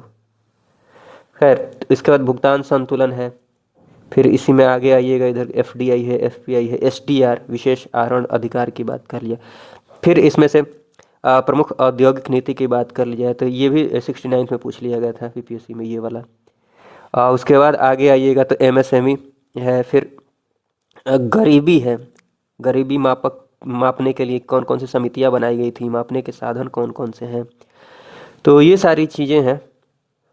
उसके बाद कुछ एक महत्वपूर्ण समितियां नीचे हैं। उसके बाद बजट की बात करें तो देखिए ये बजट से संबंधित कुछ एक महत्वपूर्ण शब्दावलियाँ हैं। चलिए एक बार बजट को देख ही लेते हैं। यहाँ पर जो स्टैटिक पोर्शन है बजट की बात करें तो, जैसे कि बजट की बात करें तो जो ये फ्रेंच शब्द से लिया गया है, फ्रेंच शब्द कौन सा, बॉगेट, इसका अर्थ क्या होता है, एक चमड़े का थैला, तो ये सब आप ध्यान रख सकते हैं। हाँ, बजट की बात करें तो इसका उल्लेख संविधान में नहीं किया गया है, बल्कि बजट को वार्षिक वित्तीय विवरण के रूप में संविधान में उल्लेख किया गया है। वार्षिक वित्तीय विवरण अनुच्छेद 112 में केंद्र की बात कर ली जाए तो, और राज्य की बजट की मतलब राज्य के वार्षिक वित्तीय विवरण की बात कर ली जाए तो अनुच्छेद 202 में, तो ये बातें ध्यान आप रख लीजिएगा। उसके बाद बात करें तो भारत का जो पहला बजट पेश किया जाता है वो किसके द्वारा किया जाता है, 1860 में किया जाता है, जेम्स विल्सन के द्वारा, ठीक है। उसके बाद देखिएगा यहाँ पर कि स्वतंत्र भारत का पहला बजट किसके द्वारा पेश किया जाएगा तो आर के षणमुखम चट्टी के द्वारा 26 नवंबर 1947 को। उसके बाद ये देखिएगा गणतंत्र भारत का प्रथम जो बजट पेश किया जाता है वो जॉन मथाई के द्वारा 28 फरवरी 1950 को। तो ये कम से कम ये इस भी ध्यान रख लीजिएगा। उसके बाद यहाँ देख लीजिए हाँ कि लगातार, यहाँ देखिएगा कन्फ्यूज नहीं होगा, लगातार सर्वाधिक बार माने लगातार बिना गैप के लगातार सबसे ज़्यादा बार बजट किनके द्वारा पेश किया गया है तो निर्मला सीतारमण के द्वारा 7 बार। लगातार की बात कर ली जाए, समग्र रूप से बात कर ली जाए कि सर्वाधिक बार बजट किसने पेश किया है तो वो कौन है, मोरारजी देसाई, 10 बार इन्होंने पेश किया है, ठीक है। तो ये सारी बातें आप ध्यान रख लीजिएगा। और उसके बाद ये ध्यान रख सकते हैं कि रेलवे बजट को अब आम बजट में शामिल कर दिया गया है, मतलब 2017 से शामिल कर दिया गया है। इसको अलग कब कर दिया गया था, 1924 में एकवर्थ समिति के अनुसार इसको अलग किया गया था। हाँ, रेल बजट को आम बजट में शामिल किया गया है किस समिति की सिफारिश पर, ये आप कमेंट बॉक्स में ज़रूर बताइएगा। उसके बाद देखिए बजट से रिलेटेड कुछ एक महत्वपूर्ण शब्द हैं जिनको थोड़ा बहुत समझ लेते हैं। जैसे देखिए यहाँ पर बजट का आपको पता है इनकम और एक्सपेंडिचर के आधार पर सारा पूरा खाका ब्यौरा तैयार किया जाता है। तो देखिए इनकम की बात कर ली जाए तो आपको पता है कि 2 तरह की इनकम आपको देखने को मिलेंगी, राजस्व प्राप्तियाँ, इनकम अर्थात प्राप्तियों की बात कर लिया तो एक तो राजस्व प्राप्तियाँ, एक पूंजीगत प्राप्तियाँ, ठीक है। और व्यय में भी वही देखिएगा, राजस्व व्यय, पूंजीगत व्यय। जैसे यहाँ पर देखिए राजस्व प्राप्तियों की बात कर लिया तो ये बात ध्यान रखिएगा, बस ये एक एक लाइन जो मैंने ऊपर लिखा है ना यहाँ पर ये ध्यान रख लीजिएगा। जैसे देखिए यहाँ पर राजस्व प्राप्तियों की बात कर ली जाए तो ये जो है ना देखिए इससे क्या होगा, ना तो कर्ज बढ़ेगा और ना ही संपत्ति कम होगी। कहने का मतलब ये हुआ कि जो सरकार को कमाई होती है, मोटा मोटी ऐसे समझ लीजिए, तो सभी प्रकार के जो टैक्सेज हैं, इनडायरेक्ट टैक्स की बात कर लीजिए, डायरेक्ट टैक्स की बात कर लीजिए, ठीक है, अब तो GST है गया है, तो सभी प्रकार के जो कर हैं उनसे जो पैसे आ रहे हैं तो राजस्व प्राप्तियों के अंतर्गत आ जाएंगे। फिर PSU जो भी है उनकी जो इनकम है, उपहार एवं जो अनुदान मिलता है, इनको ग्रांट मिलता है, हाँ कोई भी फीस है, फाइन लगाया जाता है, लाइसेंस वगैरह बनाया जाता है, तो उनसे जो पैसे वैसे आ रहे हैं, हाँ इन्होंने जिनको ऋण किसी को ऋण दिया है उनसे जो ब्याज आ रहा है आदि, ये सारी चीज़ें हैं। तो ये ध्यान रख लीजिएगा, ये राजस्व प्राप्तियों के अंतर्गत आ जाएंगी। इनसे क्या होगा, इनसे ना तो इनका कर्ज बढ़ेगा ना ही संपत्ति कम होगी। समझ पा रहे हैं आप इस बात को। उसके बाद पूंजीगत प्राप्तियों की बात कर लीजिए तो ये ध्यान रख लीजिएगा, या तो कर्ज बढ़ेगा इसमें या फिर संपत्ति कम होगी। जैसे आपको पता है कि कर्ज लेने की ज़रूरत पड़ती है, तो कर्ज लेने की ज़रूरत पड़ेगी तो वो पूंजीगत प्राप्तियों के अंतर्गत ये आ जाएगा। पुरानी संपत्ति को बेचना पड़ सकता है पूंजी के लिए, ठीक है, तो पुरानी संपत्तियों को बेचना पड़ सकता है, या फिर जो कंपनी है, सरकार की जो कंपनी है, उसमें किसी और को मतलब निवेश देना पड़ेगा। विनिवेश कहने का मतलब ये हुआ डिसइन्वेस्टमेंट, विनिवेश की ज़रूरत पड़ेगी, शेयर देना पड़ेगा। या फिर क्या किया जाता है, जो सरकार ने लोन दिया हुआ है उसकी वसूली की जा सकती है। तो ये सब पूंजीगत प्राप्तियों के अंतर्गत आ जाएंगी। तो ये सब कुछ एक एग्जाम्पल से ध्यान रख लीजिएगा। उसके बाद ये जब समझ गए हैं थोड़ा बहुत, तो ये जो व्यय है ना, व्यय को भी आसानी से समझ सकते हैं। जैसे देखिए, तो व्यय की अगर बात करें, राजस्व व्यय की बात कर ली जाए, तो देखिए इसमें ना तो कर्ज कम होगा और ना ही संपत्ति बढ़ेगी। जैसे यहाँ पर आप समझें, ना तो कर्ज बढ़ेगा ना ही संपत्ति कम होगी।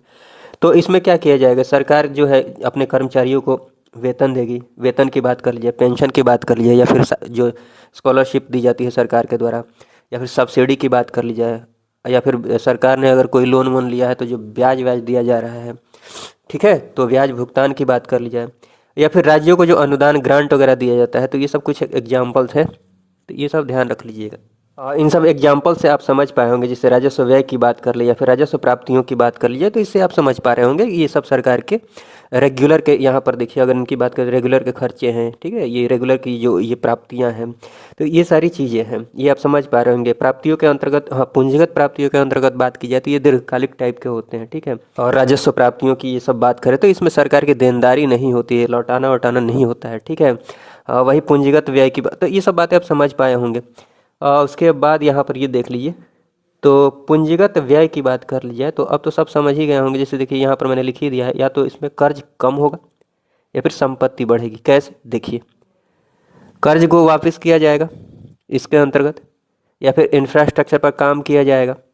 कैसे, सड़क में बांध, स्कूल, अस्पताल आदि का निर्माण कराया जाएगा। इन सब चीज़ों पर व्यय किया जाएगा, खर्च किया जाएगा, पूंजी पर काम किया जाएगा, ठीक है। तो ये सारी चीज़ें हैं, ये पूंजीगत व्यय के अंतर्गत आ जाएंगे। तो एग्जाम्पल सब थोड़ा ध्यान रख लीजिएगा। उसके बाद देखिए कुछ एक प्रकार है बजटीय घाटे के। बजटीय घाटे के कुछ एक ये होगा के प्रकार हैं। जैसे राजस्व घाटा की बात कर ली जाती है, तो नाम से ही पता चल रहा है ये बहुत मुश्किल नहीं है। इसमें जो राजस्व दिख रहा है ना, राजस्व में ही घाटा हो। कहने का मतलब ये हुआ, घाटा कब होगा, जब इनकम से ज़्यादा खर्च कर देंगे, मतलब जो व्यय होगा वो प्राप्तियों से ज़्यादा होगा, ठीक है, तो वहाँ पर घाटा हो जाएगा। उसके बाद राजकोषीय घाटा की बात कर ली जाए तो ये ध्यान रख लीजिएगा, ये इंपॉर्टेंट है। यहाँ पर राजकोषीय की बात करें, देखिए राजस्व की बात करें तो इसमें राजस्व के कॉन्टेक्स्ट में ही हम बात करेंगे। राजस्व घाटा बोला गया है तो मतलब राजस्व व्यय ज़्यादा हो जा रहा है राजस्व प्राप्तियों से। वही राजकोषीय घाटा की अगर बात करते हैं तो यहाँ पर हम कुल की बात करेंगे। कुल अर्थात प्राप्तियाँ दो तरह से हो रही हैं ना, यहाँ पर देखिए, एक तो राजस्व प्राप्तियाँ हो रही हैं, एक पूंजीगत प्राप्तियाँ हो रही हैं। तो इन दोनों को मिला देंगे तो ये हो जाएगी कुल प्राप्तियाँ। वैसे ही यहाँ पर राजस्व व्यय हो रहा है, यह पूंजीगत व्यय हो रहा है, इन दोनों को मिला देंगे तो ये हो जाएंगे कुल व्यय।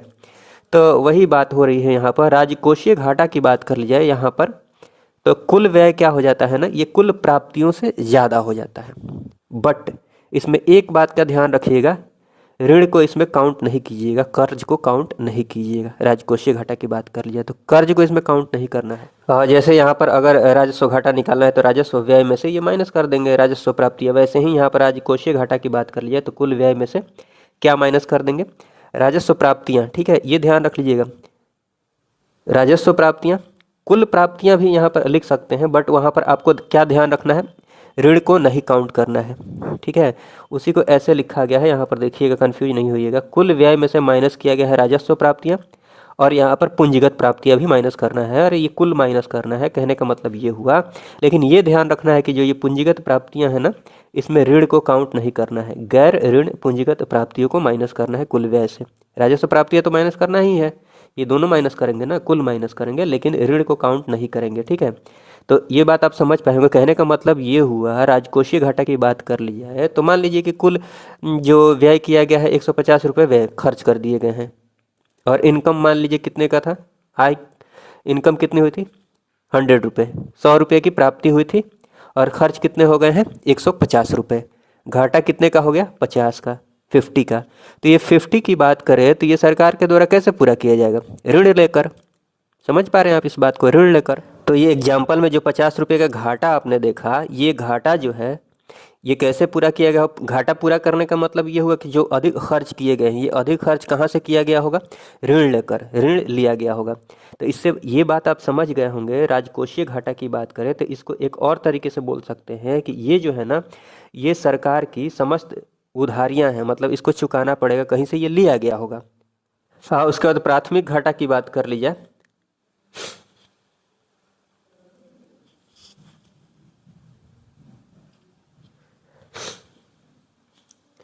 उसके बाद प्राथमिक घाटा की बात करें तो ये ध्यान रख लीजिएगा, ये मैंने अभी समझा ही दिया है। राजकोषीय घाटा जो है ये ऋण ही है, समस्त ऋण है ये। तो ऋण में से अगर ब्याज भुगतान माइनस कर देते हैं, जो ब्याज दिया जा रहा है सरकार के द्वारा, ब्याज को साइड कर दीजिए तो आपको प्राथमिक घाटा का अंदाज़ा लग जाएगा, प्राथमिक घाटा का आइडिया लग जाएगा। ठीक है, ब्याज को माइनस कर दीजिए ऋण में से। उसके बाद ये ध्यान रख सकते हैं, प्रभावी राजस्व घाटा की बात कर ली जाए तो राजस्व घाटा में से संपत्ति निर्माण पर जो व्यय किया जाता है या फिर राज्य को, अगर भारत सरकार की बात करें तो राज्य को जो दी जाने वाली, ये नीचे मैंने लिखा है कैपिटल ग्रांट, जो राज्य को अनुदान दिया जाता है। ठीक है, तो राजस्व घाटा में से संपत्ति निर्माण पर व्यय अगर खर्च ये माइनस कर दिया जाता है तो प्रभावी राजस्व घाटा आप देख सकते हैं। तो ये सारी चीज़ें हैं। अब बात कर लेते हैं मौद्रिक नीति, कॉन्सेप्चुअल टॉपिक है, इसको डिस्कस कर लेते हैं। मॉनेटरी पॉलिसी की बात कर ली जाए तो देखिए, फिस्कल पॉलिसी जो होती है वो सरकार के द्वारा निर्धारित की जाती है। ठीक है, वही मौद्रिक नीति की बात कर ली जाए, मॉनेटरी पॉलिसी की बात कर ली जाए तो ये आरबीआई के द्वारा। तो डिफरेंस ध्यान रखिएगा, फिस्कल पॉलिसी सरकार के द्वारा, मॉनेटरी पॉलिसी आरबीआई के द्वारा। तो यहाँ पर मॉनेटरी पॉलिसी में हम बहुत सारे उपकरण देखने वाले, इंस्ट्रूमेंट्स देखने वाले हैं जिनके द्वारा इन्फ्लेशन या फिर डिफ्लेशन को कंट्रोल किया जाता है। इंस्ट्रूमेंट्स में आप देखेंगे दो तरह के देखेंगे, एक तो आप क्वालिटेटिव इंस्ट्रूमेंट्स देखेंगे, एक क्वांटिटेटिव देखेंगे। क्वालिटेटिव के अंतर्गत मार्जिन निर्धारण या फिर LTV, loan to value ratio की बात कर ली जाए, क्रेडिट रैशनिंग की बात कर ली जाए, या फिर मोरल सुएशन अर्थात नैतिक दबाव की बात कर ली जाए, या फिर डायरेक्ट एक्शन की बात कर ली जाए, तो ये सारी जो चीज़ें हैं ये क्वालिटेटिव इंस्ट्रूमेंट्स के अंतर्गत आती हैं। इनको हम देखने वाले हैं, इस पर डिस्कशन करेंगे। अभी खाली नाम देख लीजिए। ये क्वेश्चन ऐसे पूछा भी जा सकता है, निम्नलिखित में से कौन सा क्वालिटेटिव इंस्ट्रूमेंट्स के अंतर्गत आता है या फिर नहीं आता है। तो ये नाम ध्यान रख लीजिएगा। अभी समझने वाले भी हैं कि ये क्या क्या होता है, ये कौन कौन सी, मतलब इनका मतलब क्या होता है, इनकी मीनिंग क्या होती है। हाँ, क्वांटिटेटिव इंस्ट्रूमेंट्स की बात कर लीजिए, मात्रात्मक इंस्ट्रूमेंट की बात करें, उपकरण की बात करें तो इसके अंतर्गत देखिए कौन कौन सी चीज़ें आ जाएंगी। रिजर्व रेशियोज, सीआरआर, एसएलआर हम देखने वाले हैं अभी। और उसके बाद ओएम अर्थात ओपन मार्केट ऑपरेशन की बात कर ली जाए, या फिर जो भी रेपो रेट है, रिवर्स रेपो रेट है, बैंक रेट है, एलएएफ के अंतर्गत ही ये repo rate, reverse repo rate आ जाएंगे। ठीक, एलएएफ अर्थात लिक्विडिटी एडजस्टमेंट फैसिलिटी। उसके बाद एचडीएफआर देख लेंगे। तो ये सारी जो चीज़ें हैं ना, ये क्वांटिटेटिव इंस्ट्रूमेंट्स के अंतर्गत आती हैं, तो इनको आप ध्यान रखिएगा। एक एक करके हम डिस्कस करने वाले हैं। हाँ, आगे डिस्कस करने से पहले ये थोड़ा सा देख लीजिए, ये demand liabilities and time liabilities, इनके अंतर्गत कौन सी चीज़ें आती हैं, उसके बाद एक एक करके ये सारी चीज़ें हम डिस्कस कर लेते हैं। उसके बाद यहाँ पर आ जाएंगे, सबसे पहले इसको, उसके बाद इसको। चलिए, तो डिमांड लायबिलिटीज की बात कर ली जाए तो इनके अंतर्गत देखिए, करंट अकाउंट की बात जो हम करते हैं, आप जो खाता वोता खुलवाते हैं तो आप सुनते होंगे करंट अकाउंट। सेविंग अकाउंट की बात करें तो ये जो है ना, ये करंट अकाउंट, सेविंग अकाउंट, या फिर डिमांड ड्राफ्ट की बात कर ली जाए तो ये डिमांड लायबिलिटीज के अंतर्गत आती हैं। कहने का मतलब ये हुआ कि करंट अकाउंट में अगर पैसे हैं, सेविंग अकाउंट में है, या फिर डिमांड ड्राफ्ट लेकर जाते हैं आप पैसे निकालने, ठीक है, तो जो बैंक है वो मना नहीं करेगी, उनको पैसे देने पड़ेंगे आपको, ठीक है, उसी टाइम। जबकि टाइम लायबिलिटीज़ की बात कर ली जाए तो ये देख लीजिए, जैसे फिक्स्ड डिपॉजिट होता है, रिकरिंग डिपॉजिट होता है, तो आप फिक्स डिपॉजिट से समझ सकते हैं, ये बार बार आप सुनने को मिलता है आपको कि इसमें एक फ़िक्स टाइम के लिए क्या किया जाता है, अमाउंट को फिक्स कर दिया जाता है। एक फ़िक्स टाइम के बाद ही वो पैसे आपको मिलेंगे। अगर पहले लेते हैं तो उसके लिए पेनल्टी देनी पड़ती है, जुर्माना देना पड़ता है, ठीक है, ये बात समझ पा रहे हैं। तो आप डिमांड लायबिलिटीज़ के अंतर्गत CA ऐसे करंट अकाउंट, सेविंग अकाउंट को रख लीजिए, इसको भी ध्यान रख लीजिएगा। टाइम लायबिलिटीज़ के अंतर्गत ये फिक्स डिपॉजिट हो गया, रिकरिंग डिपॉजिट हो गया, बाकी सारी चीज़ें ये हैं। उसके बाद NDTL देख लीजिए। इसके बाद एक एक करके जितने भी क्वांटिटेटिव इंस्ट्रूमेंट्स हैं और जो भी क्वालिटेटिव इंस्ट्रूमेंट्स हैं उनको डिस्कस कर लेते हैं। देखिए, NDTL अर्थात net demand and time liabilities. एक और बात ध्यान रख लीजिएगा, जितने भी रिजर्व रेशियोज हैं वो NDTL पर ही काउंट किए जाते हैं। आप यहाँ ये ध्यान रख लीजिए कि जो NDTL है ना, ये बैंक के पास उपलब्ध वह राशि है जो लोन देने के लिए है, जो लोन देने के लायक है। कहने का मतलब ये हुआ कि बैंक के पास जितने भी पैसे आ रहे हैं, जितने भी पैसे जमा हो रहे हैं, वे सारे के सारे पैसे लोन में नहीं दिए जा सकते हैं। ये बात आप जानते हैं, या फिर समझ लीजिए, जितने भी पैसे जमा हो रहे हैं बैंक के पास, वे सारे के सारे पैसे लोन में नहीं दिए जा सकते। 100% पैसे लोन में नहीं दिए जा सकते। आपको पता है कि बैंक के पास जितने भी पैसे, जो भी पैसे आ रहे हैं, बैंक क्या करती है, जिनको ज़रूरत है उनको लोन देती है। लोन से जो भी ब्याज आता है उनसे बैंक का काम चलता है, ठीक है। लेकिन ध्यान रखने वाली बात यह है कि सारे के सारे पैसे, जितने भी पैसे जमा हो रहे हैं, वे सारे के सारे पैसे लोन में नहीं दिए जा सकते हैं।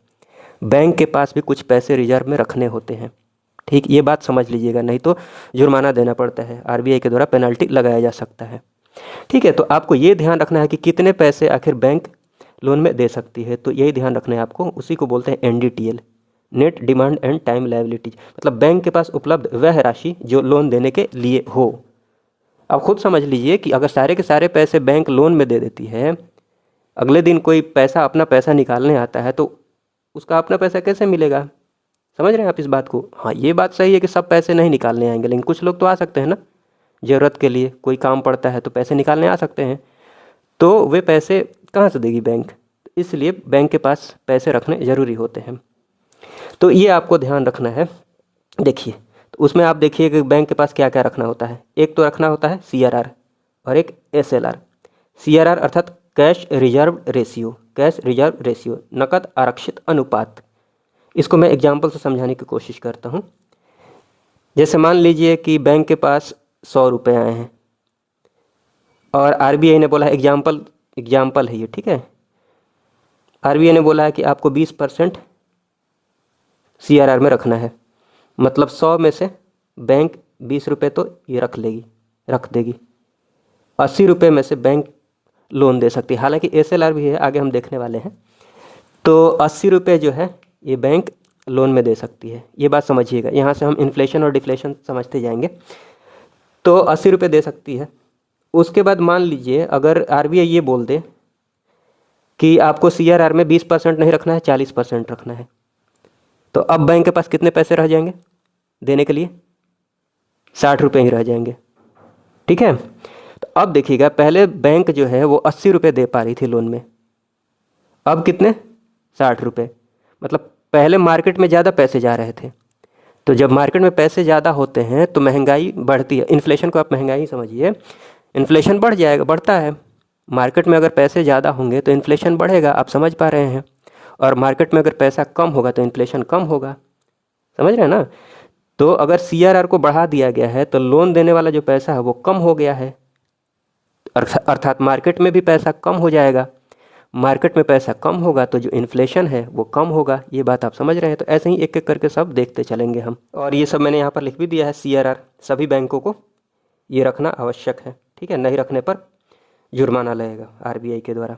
और इस पर कोई फ़ायदा नहीं होता है, कोई प्रॉफिट नहीं होता है, कोई लाभ नहीं होता है। क्यों? क्योंकि ये पैसे लोन में नहीं दिए जा सकते हैं। यहाँ पर मैंने बगल में लिख भी दिया है, क्योंकि इसमें से लोन नहीं दिया जा सकता है, ठीक है। CRR और CRR अगर बढ़ाते हैं तो इन्फ्लेशन कंट्रोल किया जा सकता है। उसके बाद SLR की बात करें, अर्थात वैधानिक तरलता अनुपात की बात करें, तो ये भी सभी बैंकों को रखना अनिवार्य होता है। कैश के रूप में रख सकते हैं, गोल्ड के रूप में रख सकते हैं, या फिर आरबीआई अप्रूव्ड सिक्योरिटीज़ के रूप में रख सकते हैं।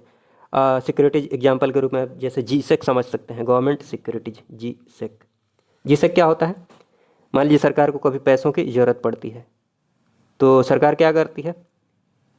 एक कागज़ तैयार करेगी, एग्रीमेंट समझ लीजिए, जितने पैसे लेने हैं उसके अकॉर्डिंग, ठीक। और ये पेपर ले जाकर सरकार को, वो आरबीआई को दे देगी गवर्नमेंट कि इतने पैसे चाहिए।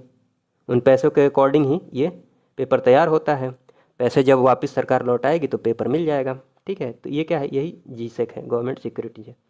तो ये बात आप ध्यान रख लीजिएगा। तो हाँ, कैश के रूप में, गोल्ड के रूप में, आरबीआई अप्रूव्ड सिक्योरिटीज़ के रूप में ये रख सकते हैं SLR में। कौन? कमर्शियल बैंक, जो भी कमर्शियल बैंक है।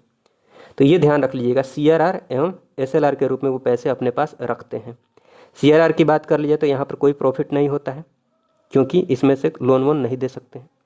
आरबीआई यहाँ पर बात करें ना, SLR की बात करें तो यहाँ पर देख लीजिएगा, यहाँ पर ये जो ये दिया हुआ है ना, यहाँ से वो लोन वोन कभी कभी ले सकते हैं, ये जो सिक्योरिटी है यहाँ से पैसे ले सकते हैं, तो थोड़ा बहुत फ़ायदा हो जाता है।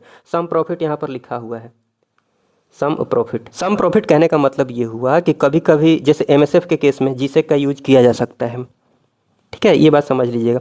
जो भी जीसेक आया हुआ है ये बैंक भी तो आगे बढ़ाकर उसका यूज करके पैसे वैसे ले सकते हैं। ये बात आप समझ पा रहे हैं, ये ध्यान रखिएगा।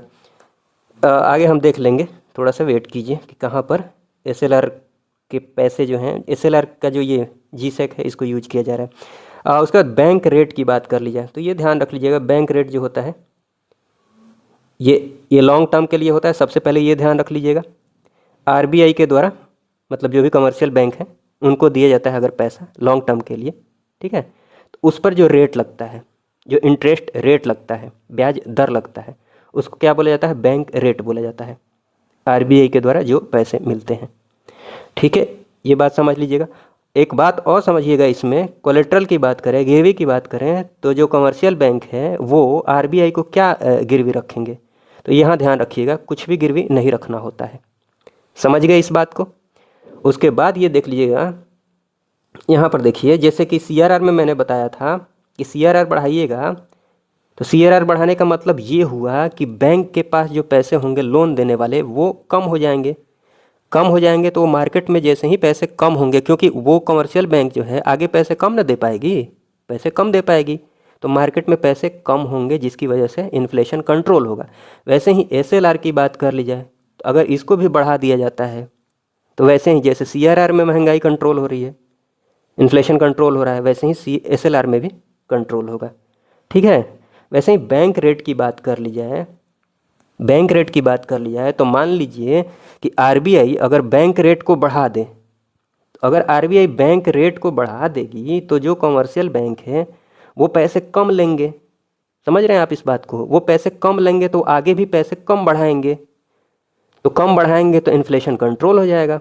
अगर बैंक रेट बढ़ाते हैं तो महंगाई कम हो जाएगी, मार्केट में पैसे कम होंगे। बस इतना समझ लीजिए, मार्केट में पैसे कम होंगे तो महंगाई कंट्रोल होगी, मार्केट में पैसे ज़्यादा होंगे तो महंगाई बढ़ेगी।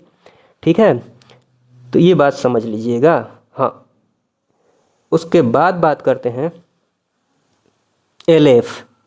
एलएएफ में ही आप ये इसी के अंतर्गत ये आता है, repo rate, reverse repo rate. तो एलएएफ अर्थात लिक्विडिटी एडजस्टमेंट फैसिलिटी, तरलता समायोजन सुविधा की बात कर ली जाए तो इसके अंतर्गत रेपो रेट और रिवर्स रेपो रेट आता है। इनकी बात हम कर लेते हैं।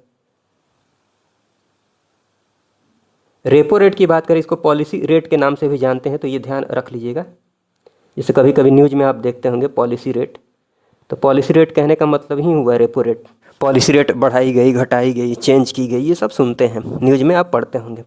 तो रेपो रेट की बात कर ली जाए तो ये शॉर्ट टर्म के लिए, शॉर्ट टर्म लोन है, ये ध्यान रख लीजिएगा। ये भी आरबीआई के द्वारा दिया जाता है। और इसमें अगर बात कर ली जाए, कोलेट्रल की बात कर ली जाए, तो देखिए यहाँ पर जो बैंक है ना, कमर्शियल बैंक, इनको गवर्नमेंट सिक्योरिटीज, जो भी सिक्योरिटीज़ है, ये कोलेट्रल के रूप में रख सकते हैं। ठीक है, लेकिन ये ध्यान रख लीजिएगा कि जो जीसेक एसएलआर में रखा हुआ है, एसएलआर में जो रख दिया गया है उसको यूज नहीं करना है, ये बात ध्यान रखिएगा। जीसेक की बात करें, जीसेक यूज करना है लेकिन एसएलआर से नहीं यूज करना है।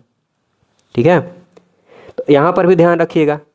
रेपो रेट में भी ये शॉर्ट टर्म के लिए होता है। अब इसमें मान लीजिए बैंक जो है रेपो रेट को बढ़ा दे, आरबीआई जो है रेपो रेट को बढ़ा दे, तो ब्याज दर ज़्यादा होने का मतलब ही ये हुआ कि पैसे जो लेने वाले हैं वो थोड़े कम कर देंगे पैसे लेना।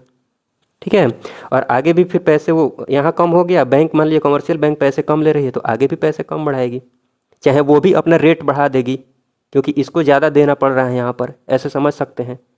जो कमर्शियल बैंक है अगर उनको ज़्यादा पैसे लग रहे हैं, ज़्यादा ब्याज देना पड़ रहा है, पैसे इनके पास कम आ रहे हैं, तो वे भी तो आगे बढ़ा सकते हैं, तो वे आगे बढ़ा देंगे तो फिर वो मार्केट में पैसे कम पहुंचेंगे। कायदे से कहने का मतलब ये हुआ कि मार्केट में पैसे कम हो जाएंगे, मार्केट में पैसे कम होंगे तो इन्फ्लेशन कंट्रोल होगा, महंगाई कम होगी। तो रेपो रेट की बात करें तो अगर इसको बढ़ाते हैं तो इन्फ्लेशन कम होगा, अगर इसको बढ़ाते हैं तो कम होगा और इसको कम करते हैं तो ज़्यादा होगा, क्योंकि रेपो रेट कम करेंगे तो पैसे मार्केट में ज़्यादा होंगे तो इन्फ्लेशन बढ़ेगी, महंगाई बढ़ेगी।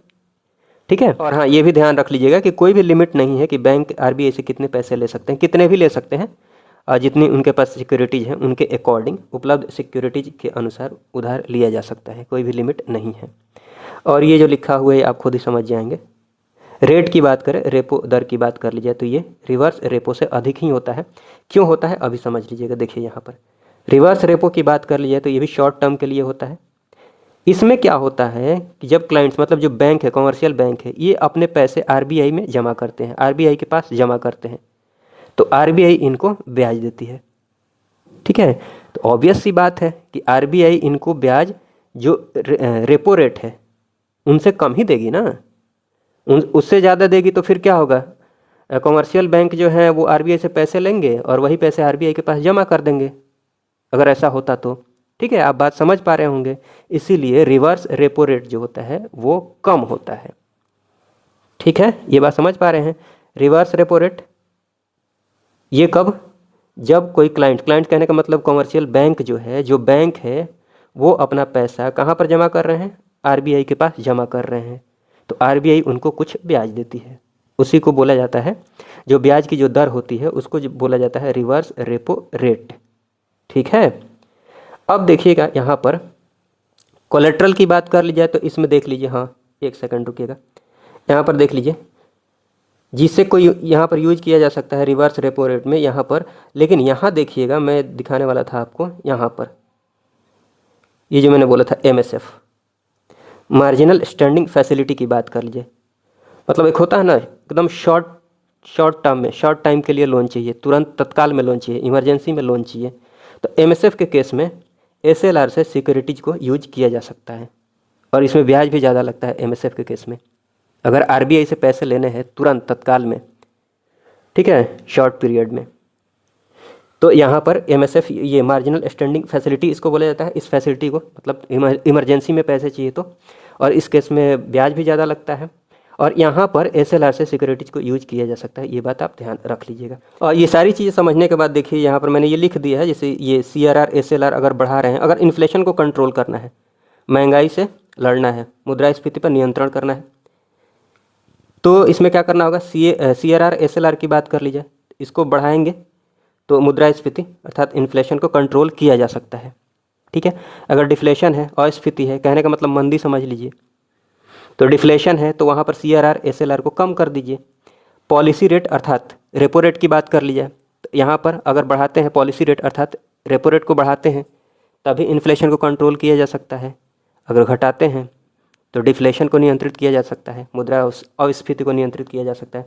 यहाँ पर जो ओएमओ लिखा हुआ है, ओएमओ की जगह पर आप समझ लीजिए जीसेक, गवर्नमेंट सिक्योरिटी। ओएमओ अर्थात होता है ओपन मार्केट ऑपरेशन। यहाँ पर क्या होता है, यहाँ पर मैंने नीचे लिख भी दिया है, एक्सप्लेन करने की बहुत ज़रूरत है भी नहीं। Purchase and sale of government securities.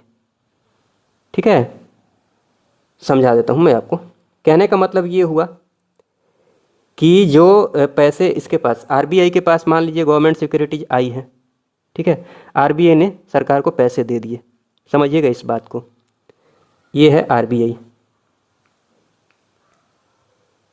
ठीक है, ये मान लीजिए इधर मार्केट है, ये है मार्केट।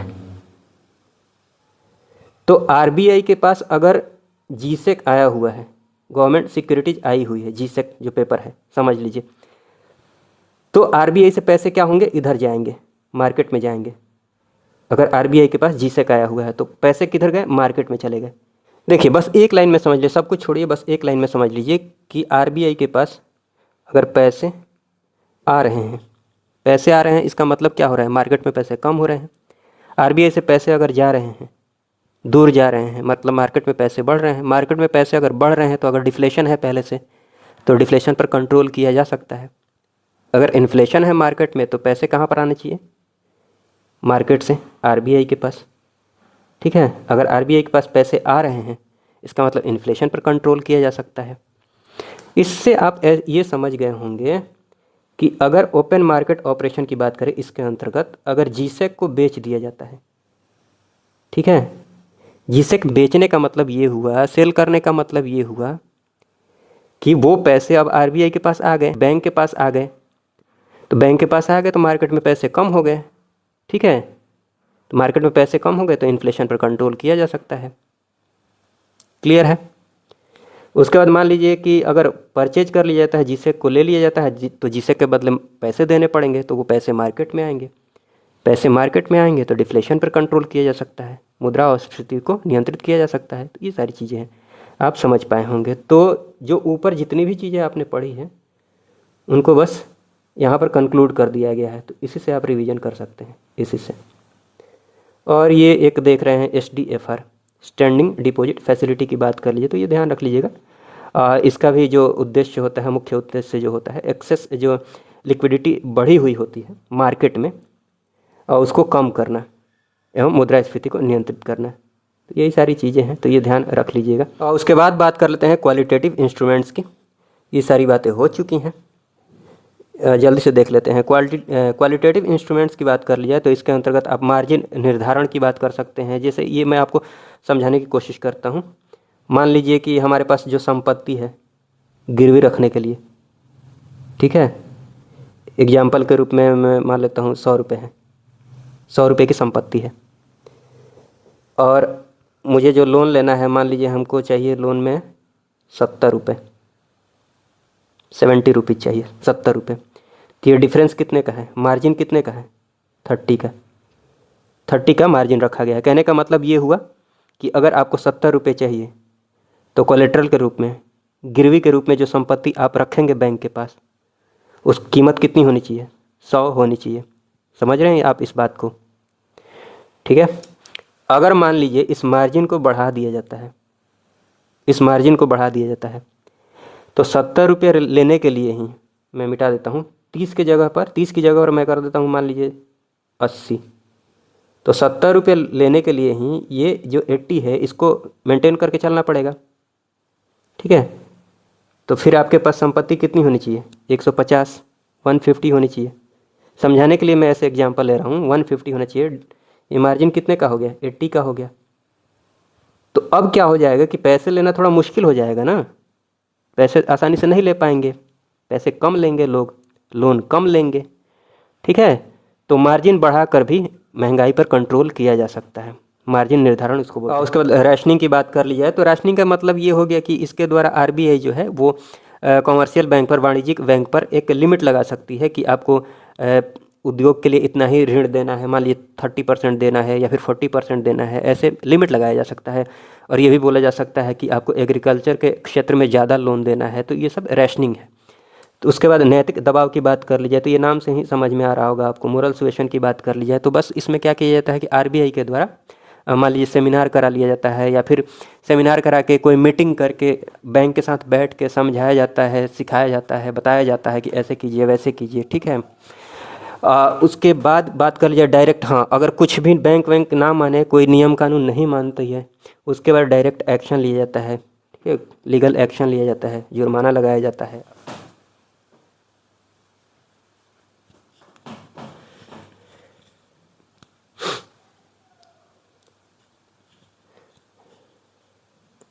कार्रवाई की जाती है जैसे पेटीएम पर। तो ये सारी बातें हैं। उसके बाद ये जो कॉन्सेप्चुअल बातें थी इनको तो हमने डिस्कस कर लिया, बाकी सारी चीज़ें आप नोट से पढ़ सकते हैं रिवीजन के क्रम में, बाकी सारी चीज़ें आसानी से समझ आ जाएंगी। तो मैं यही सजेस्ट करूँगा कि आप नोट्स डाउनलोड कर लीजिएगा, वहाँ से आप पढ़ते रहिएगा, बहुत ज़्यादा पेजेज नहीं है। अब जैसे ये देख लीजिए, इसमें क्या ही बताना है। मुद्रा की बात करी जाए तो मुद्रा की जो पूर्ति है, देखिए मुद्रा पूर्ति का जो नियमन किया जाता है, रेगुलेशन किया जाता है RBI के द्वारा, तो इसमें क्या समझाना है ये सब पढ़ लीजिएगा रिवीजन के क्रम में। न्यूनतम कोष प्रणाली की बात कर ली जाए, मिनिमम रिजर्व जो सिस्टम है इसकी बात कर लिए तो इसकी शुरुआत की जाती है 1956 में कि रिजर्व कोष में इतने पैसे रखने होंगे। जैसे 115 करोड़ जो हो गया ये गोल्ड के रूप में और 85 करोड़ जो है ये फॉरेन करेंसी के रूप में RBI के पास। तो ये सारी चीज़ें हैं, मुद्रा के मापक है, ये सारी चीज़ें पढ़ते रहिएगा। M1, M2, M3, M4 ये सब लिख दिया गया है। लिक्विडिटी की बात कर लीजिए तो सबसे ज़्यादा लिक्विडिटी M1 की होती है। और उसके बाद बैलेंस ऑफ पेमेंट की बात कर लीजिए तो ये सब देख लीजिएगा। जब GDP, GNP और मॉनेटरी पॉलिसी को आपने समझ लिया है तो ये सब आसानी से समझ सकते हैं। कहने का मतलब ये हुआ कि भुगतान संतुलन की बात करें, बैलेंस ऑफ पेमेंट की बात करें तो एक फाइनेंशियल ईयर में एक देश के समस्त विश्व के साथ, पूरे विश्व के साथ जो भी आर्थिक लेन देन होता है, ठीक है, वो बैलेंस ऑफ पेमेंट है। हाँ, बैलेंस ऑफ पेमेंट में जो असंतुलन उत्पन्न होता है उसको दूर करने के क्या क्या उपाय किए जा सकते हैं, ये सब आप थोड़ा सा देख लीजिएगा रिवीजन के क्रम में। जैसे विदेशी निवेश को आकर्षित किया जाने का प्रयास किया जाना चाहिए, ठीक है, विदेशी निवेश को बढ़ाया जाना चाहिए। मुद्रा का अवमूल्यन किया जा सकता है, मुद्रा के अवमूल्यन से जो एक्सपोर्ट है वो बढ़ेगा। राजकोषीय घाटा जो है उसको कम करने का प्रयास किया जाना चाहिए। निर्यात शुल्क जो है उसमें कमी लाने का प्रयास किया जाना चाहिए। निर्यात सब्सिडी दी जानी चाहिए, ज़्यादा से ज़्यादा सब्सिडी दी जानी चाहिए ताकि ज़्यादा से ज़्यादा निर्यात हो। आयात शुल्क लगा देना चाहिए ताकि वहाँ से बाहर से चीज़ें कम यहाँ पर आए, ताकि पैसे यहाँ के बाहर नहीं जाएँ, यहाँ के पैसे बाहर नहीं जाएँ। ठीक है, आयात शुल्क बढ़ा देने से।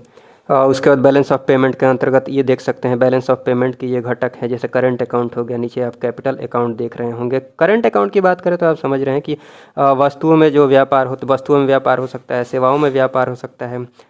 ये ऐसे समझ लीजिए, वस्तुओं में जो व्यापार हो रहा है ना, इसमें क्या होगा, आयात वह हो सकता है, वस्तुओं का आयात हो। आयात के केस में क्या होगा कि यहाँ से पैसे बाहर जाएंगे, मतलब डेबिट होगा। आयात के केस में डेबिट होगा। निर्यात अगर किया जा रहा है, ठीक है, इस केस में क्रेडिट होगा। यहाँ से अगर सामान भेजा जा रहा है तो वहाँ से पैसे आएंगे, तो क्रेडिट होगा इस केस में। तो वस्तुओं के रूप में व्यापार हो रहा है या फिर सेवाओं के रूप में व्यापार हो रहा है, तो यहाँ से अगर क्या बोलते हैं, अगर आयात किया जा रहा है, सेवाएं अगर ली जा रही हैं, तो पैसे यहाँ से जाएंगे, बाहर जाएंगे। अगर निर्यात किया जा रहा है तो पैसे क्रेडिट होंगे, अपने पास पैसे आएंगे। ये सारी चीज़ें हैं। या फिर ट्रांसफ़र पेमेंट जो होता है, मान लीजिए उपहार के रूप में पैसे मिल गए, अनुदान के रूप में मिल गए, या फिर जो भी रेमिटेंसेज जाते हैं जो बाहर के लोग कमा कर यहाँ भेजते हैं, तो ये सारी चीज़ें, ये सब करंट अकाउंट के अंतर्गत आ जाएंगी। हाँ, एक और बात ध्यान रख लीजिएगा, जैसे कि जब किसी देश में physical deficit and current account deficit की बात कर ली जाए, इसकी स्थिति आ जाए एक ही साथ, physical and current account deficit, उसको बोलते हैं ट्विन डेफिसिट। इस स्थिति को बोलते हैं ट्विन डेफिसिट। तो ये ध्यान रख सकते हैं। कैपिटल डेफिसिट के अंतर्गत, कैपिटल डेफिसिट बोल रहा हूँ, कैपिटल अकाउंट की बात कर ली जाए तो यहाँ पर ये आप आसानी से समझ सकते हैं। इसके अंतर्गत देखिए, जैसे निवेश वगैरह होता है, जैसे प्रत्यक्ष निवेश हो सकता है, पोर्टफोलियो निवेश हो सकता है, ये FDI FII जो है ना, यहाँ पर मैंने यहाँ दिखा दिया है नीचे, टेंशन नहीं लीजिएगा। तो ये सब पढ़ते रहिएगा। विदेशी सहायता के रूप में पैसे आ सकते हैं, कोई निवेश किया जा सकता है, विदेशी ऋण वगैरह जो लिया जा सकता है, ये सब क्या हो जाएंगे, कैपिटल अकाउंट के अंतर्गत आ जाएंगे। और यहाँ पर जैसे ये मैंने यहाँ पर लिखा हुआ है, वही नीचे भी लिखा हुआ है, शॉर्ट टर्म कैपिटल अकाउंट की बात कर लीजिए। तो शॉर्ट टर्म के अंतर्गत कौन कौन सी चीज़ें आती हैं देख लीजिए। इन्वेस्टमेंट जो 1 साल से कम का होता है ना, उसको शॉर्ट टर्म के अंतर्गत काउंट किया जाता है। ठीक है, वैसे ही लॉन्ग टर्म की बात कर लीजिए, लॉन्ग टर्म कैपिटल अकाउंट की बात करें तो यहाँ पर इन्वेस्टमेंट जो होता है वो 1 साल से अधिक के लिए होता है। तो ये सब ध्यान रख लीजिएगा। और यही करंट अकाउंट और कैपिटल अकाउंट को जब हम इकट्ठे बात करते हैं तो उसी को बोला जाता है बेसिक बैलेंस। तो ये थोड़ा सा ध्यान रख लीजिएगा। बेसिक बैलेंस के अंतर्गत, बेसिक बैलेंस की बात कर लिया तो current account and capital account का जो सम होता है वो बेसिक बैलेंस होता है। हाँ, FDI और FII में आप डिफरेंस थोड़ा सा देख लीजिएगा। FDI जो होता है ये लॉन्ग टर्म के लिए इन्वेस्टमेंट होता है, और FII की बात कर लिया तो शॉर्ट टर्म के लिए होता है। तो चूँकि ये लॉन्ग टर्म के लिए हो रहा है FII, इसीलिए ये ज़्यादा स्थायी होता है। FII की बात कर लिया तो ये कम स्थायी होता है, कम स्टेबल होता है। FDI की बात करें तो यहाँ पर दिख रहा है आपको ज़्यादा, ये ज़्यादा स्टेबल है। इसका मतलब ये भी आप समझ गए होंगे कि कंपनी पर अगर बात करें जिसमें इन्वेस्ट किया गया है, बाहर से आकर किसी ने इन्वेस्ट किया है, तो उनका जो कंट्रोल होगा थोड़ा ज़्यादा होगा, ज़्यादा कंट्रोल होगा, कंपनी पर कंट्रोल का अधिकार होगा। ठीक है, जिन्होंने इन्वेस्ट किया है उनका अधिकार होगा कंपनी पर। जबकि FII की बात करें तो यहाँ पर कोई डायरेक्ट कंट्रोल नहीं होता है। हाँ, उसके बाद STR की बात कर लीजिए तो ये थोड़ा सा ध्यान रख लीजिएगा। STR जो कि फॉरेक्स रिजर्व रेशियो की बात करें तो उसके अंतर्गत STR भी आता है। STR अर्थात विशेष आहरण अधिकार, ये IMF की लेखा इकाई है। ठीक है, इसमें ध्यान ये रखना है कि ये जो STR है ना, ये STR का जो मूल्य निर्धारित किया जाता है, तो मूल्य निर्धारण में जो शामिल मुद्राएं हैं वो कौन कौन सी मुद्राएं हैं, कुल 5 मुद्राएं हैं। एक तो डॉलर है, पाउंड है, यूरो है, येन है, युआन है। तो ये सब नाम ध्यान रख लीजिएगा जो भी करेंसीज हैं। और इसी STR को कागजी स्वर्ण के भी नाम से जाना जाता है, पेपर गोल्ड के नाम से भी जाना जाता है। तो ये सारी बातें आप देख लीजिएगा। उसके बाद ये सब चीज़ें आप पढ़ लीजिएगा, इसमें समझाने वाली कोई विशेष बात है नहीं। ठीक है, नोट्स के लिए आप डिस्क्रिप्शन बॉक्स में लिंक दिया हुआ है, आप जाकर वहाँ से सब्सक्रिप्शन ले लीजिएगा, या फिर मैं अलग से इंडियन इकोनॉमी के जो नोट्स है ये प्रोवाइड कर ही दूंगा, उसका लिंक अलग से प्रोवाइड कर दूंगा, तो वो देख लीजिएगा अगर आपको अलग से इंडियन इकोनॉमी का नोट्स लेना है तो। जैसे ये देखिए, ये जो भी प्रमुख औद्योगिक नीतियाँ आई हैं, यहाँ से डायरेक्ट क्वेश्चन एक पूछ लिया गया था 69th में। तो जैसे पहली जो औद्योगिक नीति आती है 1948 में, तो ये नीति लाई जाती है, ये जो डेवलप की गई थी नीति किनके द्वारा, श्यामा प्रसाद मुखर्जी के द्वारा। और इसमें जो मेन फोकस था, मुख्य जो फोकस था वो किस पर था, मिक्स्ड इकोनॉमी पर, मिश्रित अर्थव्यवस्था पर। उसके बाद द्वितीय औद्योगिक नीति जो आती है 1956, इसमें अगर इसकी बात करें तो ये ध्यान रख लीजिएगा, भारत में इंडस्ट्रीज का मैग्ना कार्टा कहा जाता है द्वितीय औद्योगिक नीति 1956 को। ये क्वेश्चन था और इसमें जो मेन फोकस था वो किस पर था, मुख्य फोकस कोर या फिर बेसिक इंडस्ट्रीज पर। ठीक है, तो ये सारी चीज़ें ध्यान रख लीजिएगा। उसके बाद औद्योगिक नीति 1977 में आती है, जो नीति तैयार की जाती है जनता पार्टी सरकार के द्वारा, और इसका जो मेन फोकस होता है वो डिसेंट्रलाइजेशन पर होता है। डिसेंट्रलाइजेशन पर होता है, विकेंद्रीकरण पर होता है, उद्योगों के विकेंद्रीकरण पर। और साथ में ये भी ध्यान रख लीजिएगा कि इसमें कुटीर उद्योग एवं लघु उद्योग को बढ़ावा दिया जाता है।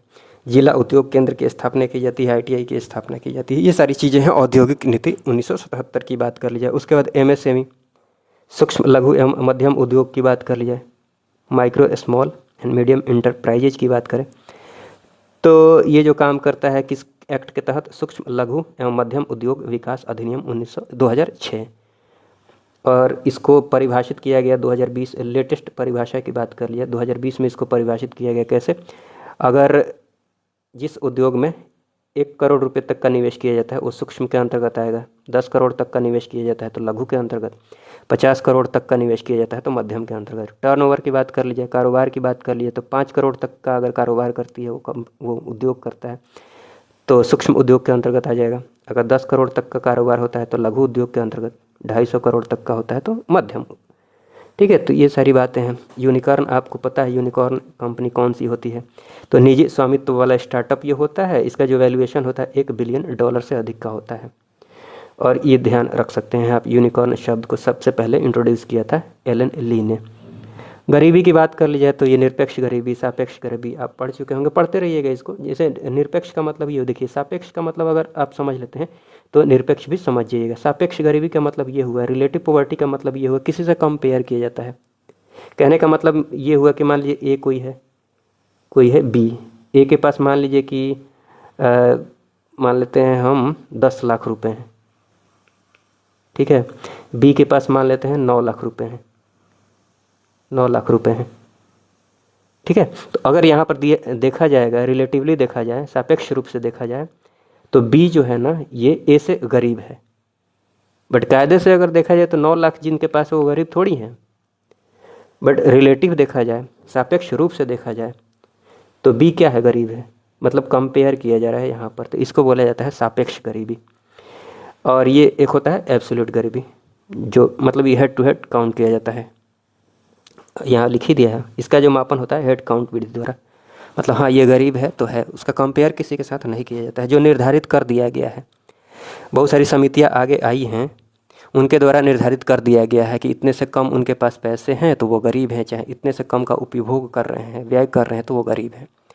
ठीक है, तो निरपेक्ष गरीबी आप समझ रहे हैं, एब्सोल्यूट पॉवर्टी। ठीक है, तो ये गरीबों की जो कुल संख्या होती है वो निरपेक्ष गरीबी है। और सापेक्ष गरीबी की बात कर ली जाए तो जो क्या बोला जाता है, कंपेयर किया जाता है, उसको बोला जाता है सापेक्ष गरीबी, दो गरीबों के बीच तुलना। अब सापेक्ष गरीबी के मापन की बहुत सारी विधियां हैं, जैसे लॉरेंज वक्र है, गिनी गुणांक विधि है, इनकम क्वांटाइल रेशियो है, तो ये सारी विधियां हैं, आप देखते रहिएगा। अब ये जो सारी चीज़ें हैं ना, इसमें बहुत समझाने वाली कोई विशेष बात है नहीं। जैसे लॉरेंज वक्र की बात कर ली जाए तो ये यहाँ पर देख रहे होंगे, इधर की तरफ जनसंख्या है, ये ग्राफ देख लीजिएगा, इधर की तरफ इनकम है, और ये जो लाइन है ना, सीधी लाइन जो जा रही है, ये निरपेक्ष समता रेखा है, पॉवर्टी लाइन है। ठीक है, और ये जो लाइन आप देख रहे हैं ये लॉरेंज वक्र है। तो आय में असमानता को ये दिखाता है। आय में असमानता कहने का मतलब ये होगा, मान लीजिए सबके पास आय बराबर बराबर है, इसका मतलब आय समान है। अब किसी के पास कम है, ज़्यादा है, इसी को ना बोलते हैं आय में असमानता। देखते हैं किसी के पास पैसे बहुत ज़्यादा होते हैं, किसी के पास पैसे बहुत कम होते हैं, तो आय में असमानता बढ़ गई है। तो वही इसमें आय में असमानता दिखाता है ये लॉरेंज वक्र, तो ये थोड़ा सा ध्यान रख लीजिएगा। उसके बाद हाँ, ये पॉवर्टी लाइन दिख रहा है ना, ये लाइन दिख रही है आपको, तो ये वही लिखा है मैंने यहाँ पर, PL से जितना दूर होगा, ये वक्र लॉरेंज वक्र जो है ना, ये पॉवर्टी लाइन से जितना दूर होगा, यहाँ लिखा है वही, PL से जितनी दूर होगा वक्र, आय का वितरण उतना ही असमान होगा। मतलब ये जितना ही दूर होगा इससे, उतना ही जो समाज है, आय के रूप में अगर बात कर ली जाए, इनकम के रूप में अगर बात कर ली जाए, समाज में असमानता उतनी ही ज़्यादा है। इस ग्राफ के अकॉर्डिंग अगर बात करें तो इस लाइन से ये जितना ही दूर है, ठीक है। उसके बाद गिनी गुणांक की बात कर ली जाए। गिनी गुणांक की बात, अब ये कैलकुलेट करने का तरीका क्या होता है, कैसे ये ऐसे हो रहा है, इस पर बात करेंगे तो बहुत ज़्यादा टाइम लग जाएगा और वो अभी डिस्कस करने की ज़रूरत है नहीं। ठीक है, तो अभी फ़िलहाल इतना ही आप ध्यान रख लीजिए। गिनी गुणांक की बात कर ली जाए तो ये भी आय में असमानता विषमता को दिखाता है, ये ध्यान रख लीजिएगा। इसमें जो वैल्यूज होती हैं 0 से 1 तक वैल्यू होती है। अब बस इतना ध्यान रख लीजिएगा कि जितना मान अधिक होगा, गिनी गुणांक की बात कर ली जाए तो गिनी गुणांक का मान जितना अधिक होगा समाज में असमानता उतनी ही अधिक होगी, विषमता उतनी ही अधिक होगी। अगर गिनी गुणांक की वैल्यू 0 है मतलब कोई असमानता नहीं है, सब कोई समान है। अगर 1 है मतलब असमानता चरम पर है, ऐसे समझ लीजिए। और बाद में अगर हाँ ये सब देखा जाए तो बहुत सारी समितियाँ आगे आई हैं। ये सब तो शुरू में ही आप देख लिए हैं कि भारत में गरीबी का मापन की बात कर लीजिए तो भारत में सबसे पहले गरीबी का अनुमान दादा भाई नौरोजी ने 1867-68 में लगाया था। उसके बाद हाँ ये ध्यान रख लीजिएगा कि प्रथम आधिकारिक प्रयास जो किया गया था योजना आयोग के द्वारा किया गया था। एक समिति बनाई गई थी गौडगिल समिति 1962 में, तो ये प्रयास किया गया था योजना आयोग के द्वारा। और उसके बाद बहुत सारी समितियां बनती हैं गरीबी मापन के लिए, जैसे ये देखिए वीएम दांडेकर और एन रथ समिति की बात कर लीजिए 1971 में ये समिति बनाई जाती है। तो ये गरीबों का पहला व्यवस्थित मूल्यांकन इस समिति के द्वारा किया जाता है। तो ये ध्यान रख लीजिएगा, इसमें डिसाइड ये किया जाता है कि गरीबी रेखा की बात करें, माने गरीबी रेखा कहने का मतलब ये हो गया कि प्रतिदिन पर डे 2250 कैलोरी, ठीक है 2250 प्रतिदिन 2250 कैलोरी से कम अगर कोई उपभोग कर रहा है, ठीक है, तो वो गरीबी रेखा से नीचे आएगा। मतलब ये गरीबी रेखा निर्धारित की गई वीएम दांडेकर एवं एन रथ समिति के द्वारा। तो ये ध्यान रख लीजिएगा। और ग्रामीण एवं शहरी दोनों के लिए 2250 ही निर्धारित की गई। ऐसे ही वाई के अलग समिति की बात कर लीजिए 1979 में ये समिति बनती है। तो 2400, ये ध्यान रख लीजिएगा 2400 कैलोरी प्रति व्यक्ति प्रतिदिन। प्रति व्यक्ति प्रतिदिन कितनी कैलोरी? 2400 कैलोरी ग्रामीण के लिए, गाँव के लिए उनको ज़्यादा कैलोरी की आवश्यकता है, ऊर्जा की आवश्यकता है। शहरों के लिए बात कर जाए, शहरी लोगों के लिए तो 2100 कैलोरी, 2100 कैलोरी प्रति व्यक्ति प्रतिदिन, प्रति व्यक्ति प्रतिदिन, ये ध्यान रख लीजिएगा 2400 2100। और उसके बाद लकड़वाला समिति की बात कर लीजिए तो 1993 में ये समिति बनाई जाती है। तो बस यहाँ पर ये ध्यान रख लीजिएगा कि ये गरीबी निर्धारण से संबंधित है। इसमें जो ये बात की जाती है बस ध्यान रख लीजिएगा, ग्रामीण क्षेत्र के लिए कृषि श्रमिक उपभोक्ता मूल्य सूचकांक की बात की जाती है। ग्रामीण की बात है तो कृषि श्रमिक उपभोक्ता सूचकांक, और शहरी की बात कर लीजिए तो औद्योगिक श्रमिक उपभोक्ता मूल्य सूचकांक की बात की जाती है। और उसके बाद सुरेश तेंदुलकर समिति की बात कर लीजिए तो ये मासिक उपभोग व्यय पर आधारित है। कहने का मतलब ये हुआ कि ग्रामीण क्षेत्र की बात करें तो 816 रुपये पर मंथ, 816 रुपये, ये 816 रुपये से कम अगर वो खर्च कर पा रहे हैं उपभोग पर तो वो गरीब के अंतर्गत आएंगे। ठीक है, तो ग्रामीण क्षेत्र के लिए जो गरीबी रेखा निर्धारित की गई 816 रुपये और शहरी के लिए 1000 रुपये, सुरेश तेंदुलकर समिति।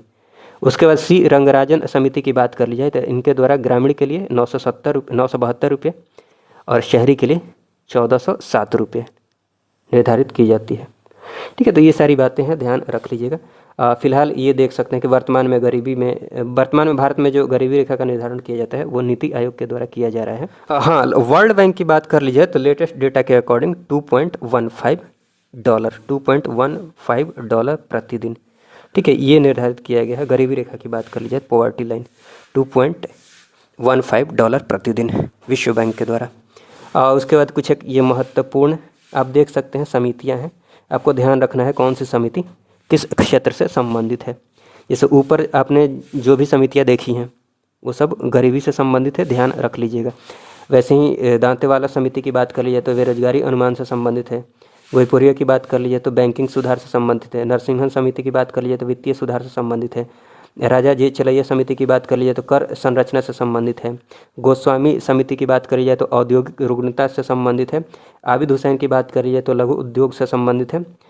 मीरा सेठ की बात कर लीजिए तो हथकरघा। महाजन की बात कर लीजिए, महाजन समिति की बात कर लीजिए तो चीनी उद्योग से संबंधित है। तो ये सारी बातें हैं, आप रिवीजन के क्रम में ये सारी चीज़ें देखते रहिएगा। चलिए, इस वीडियो को देखने के लिए आपका बहुत बहुत धन्यवाद। जय हिंद, जय भारत।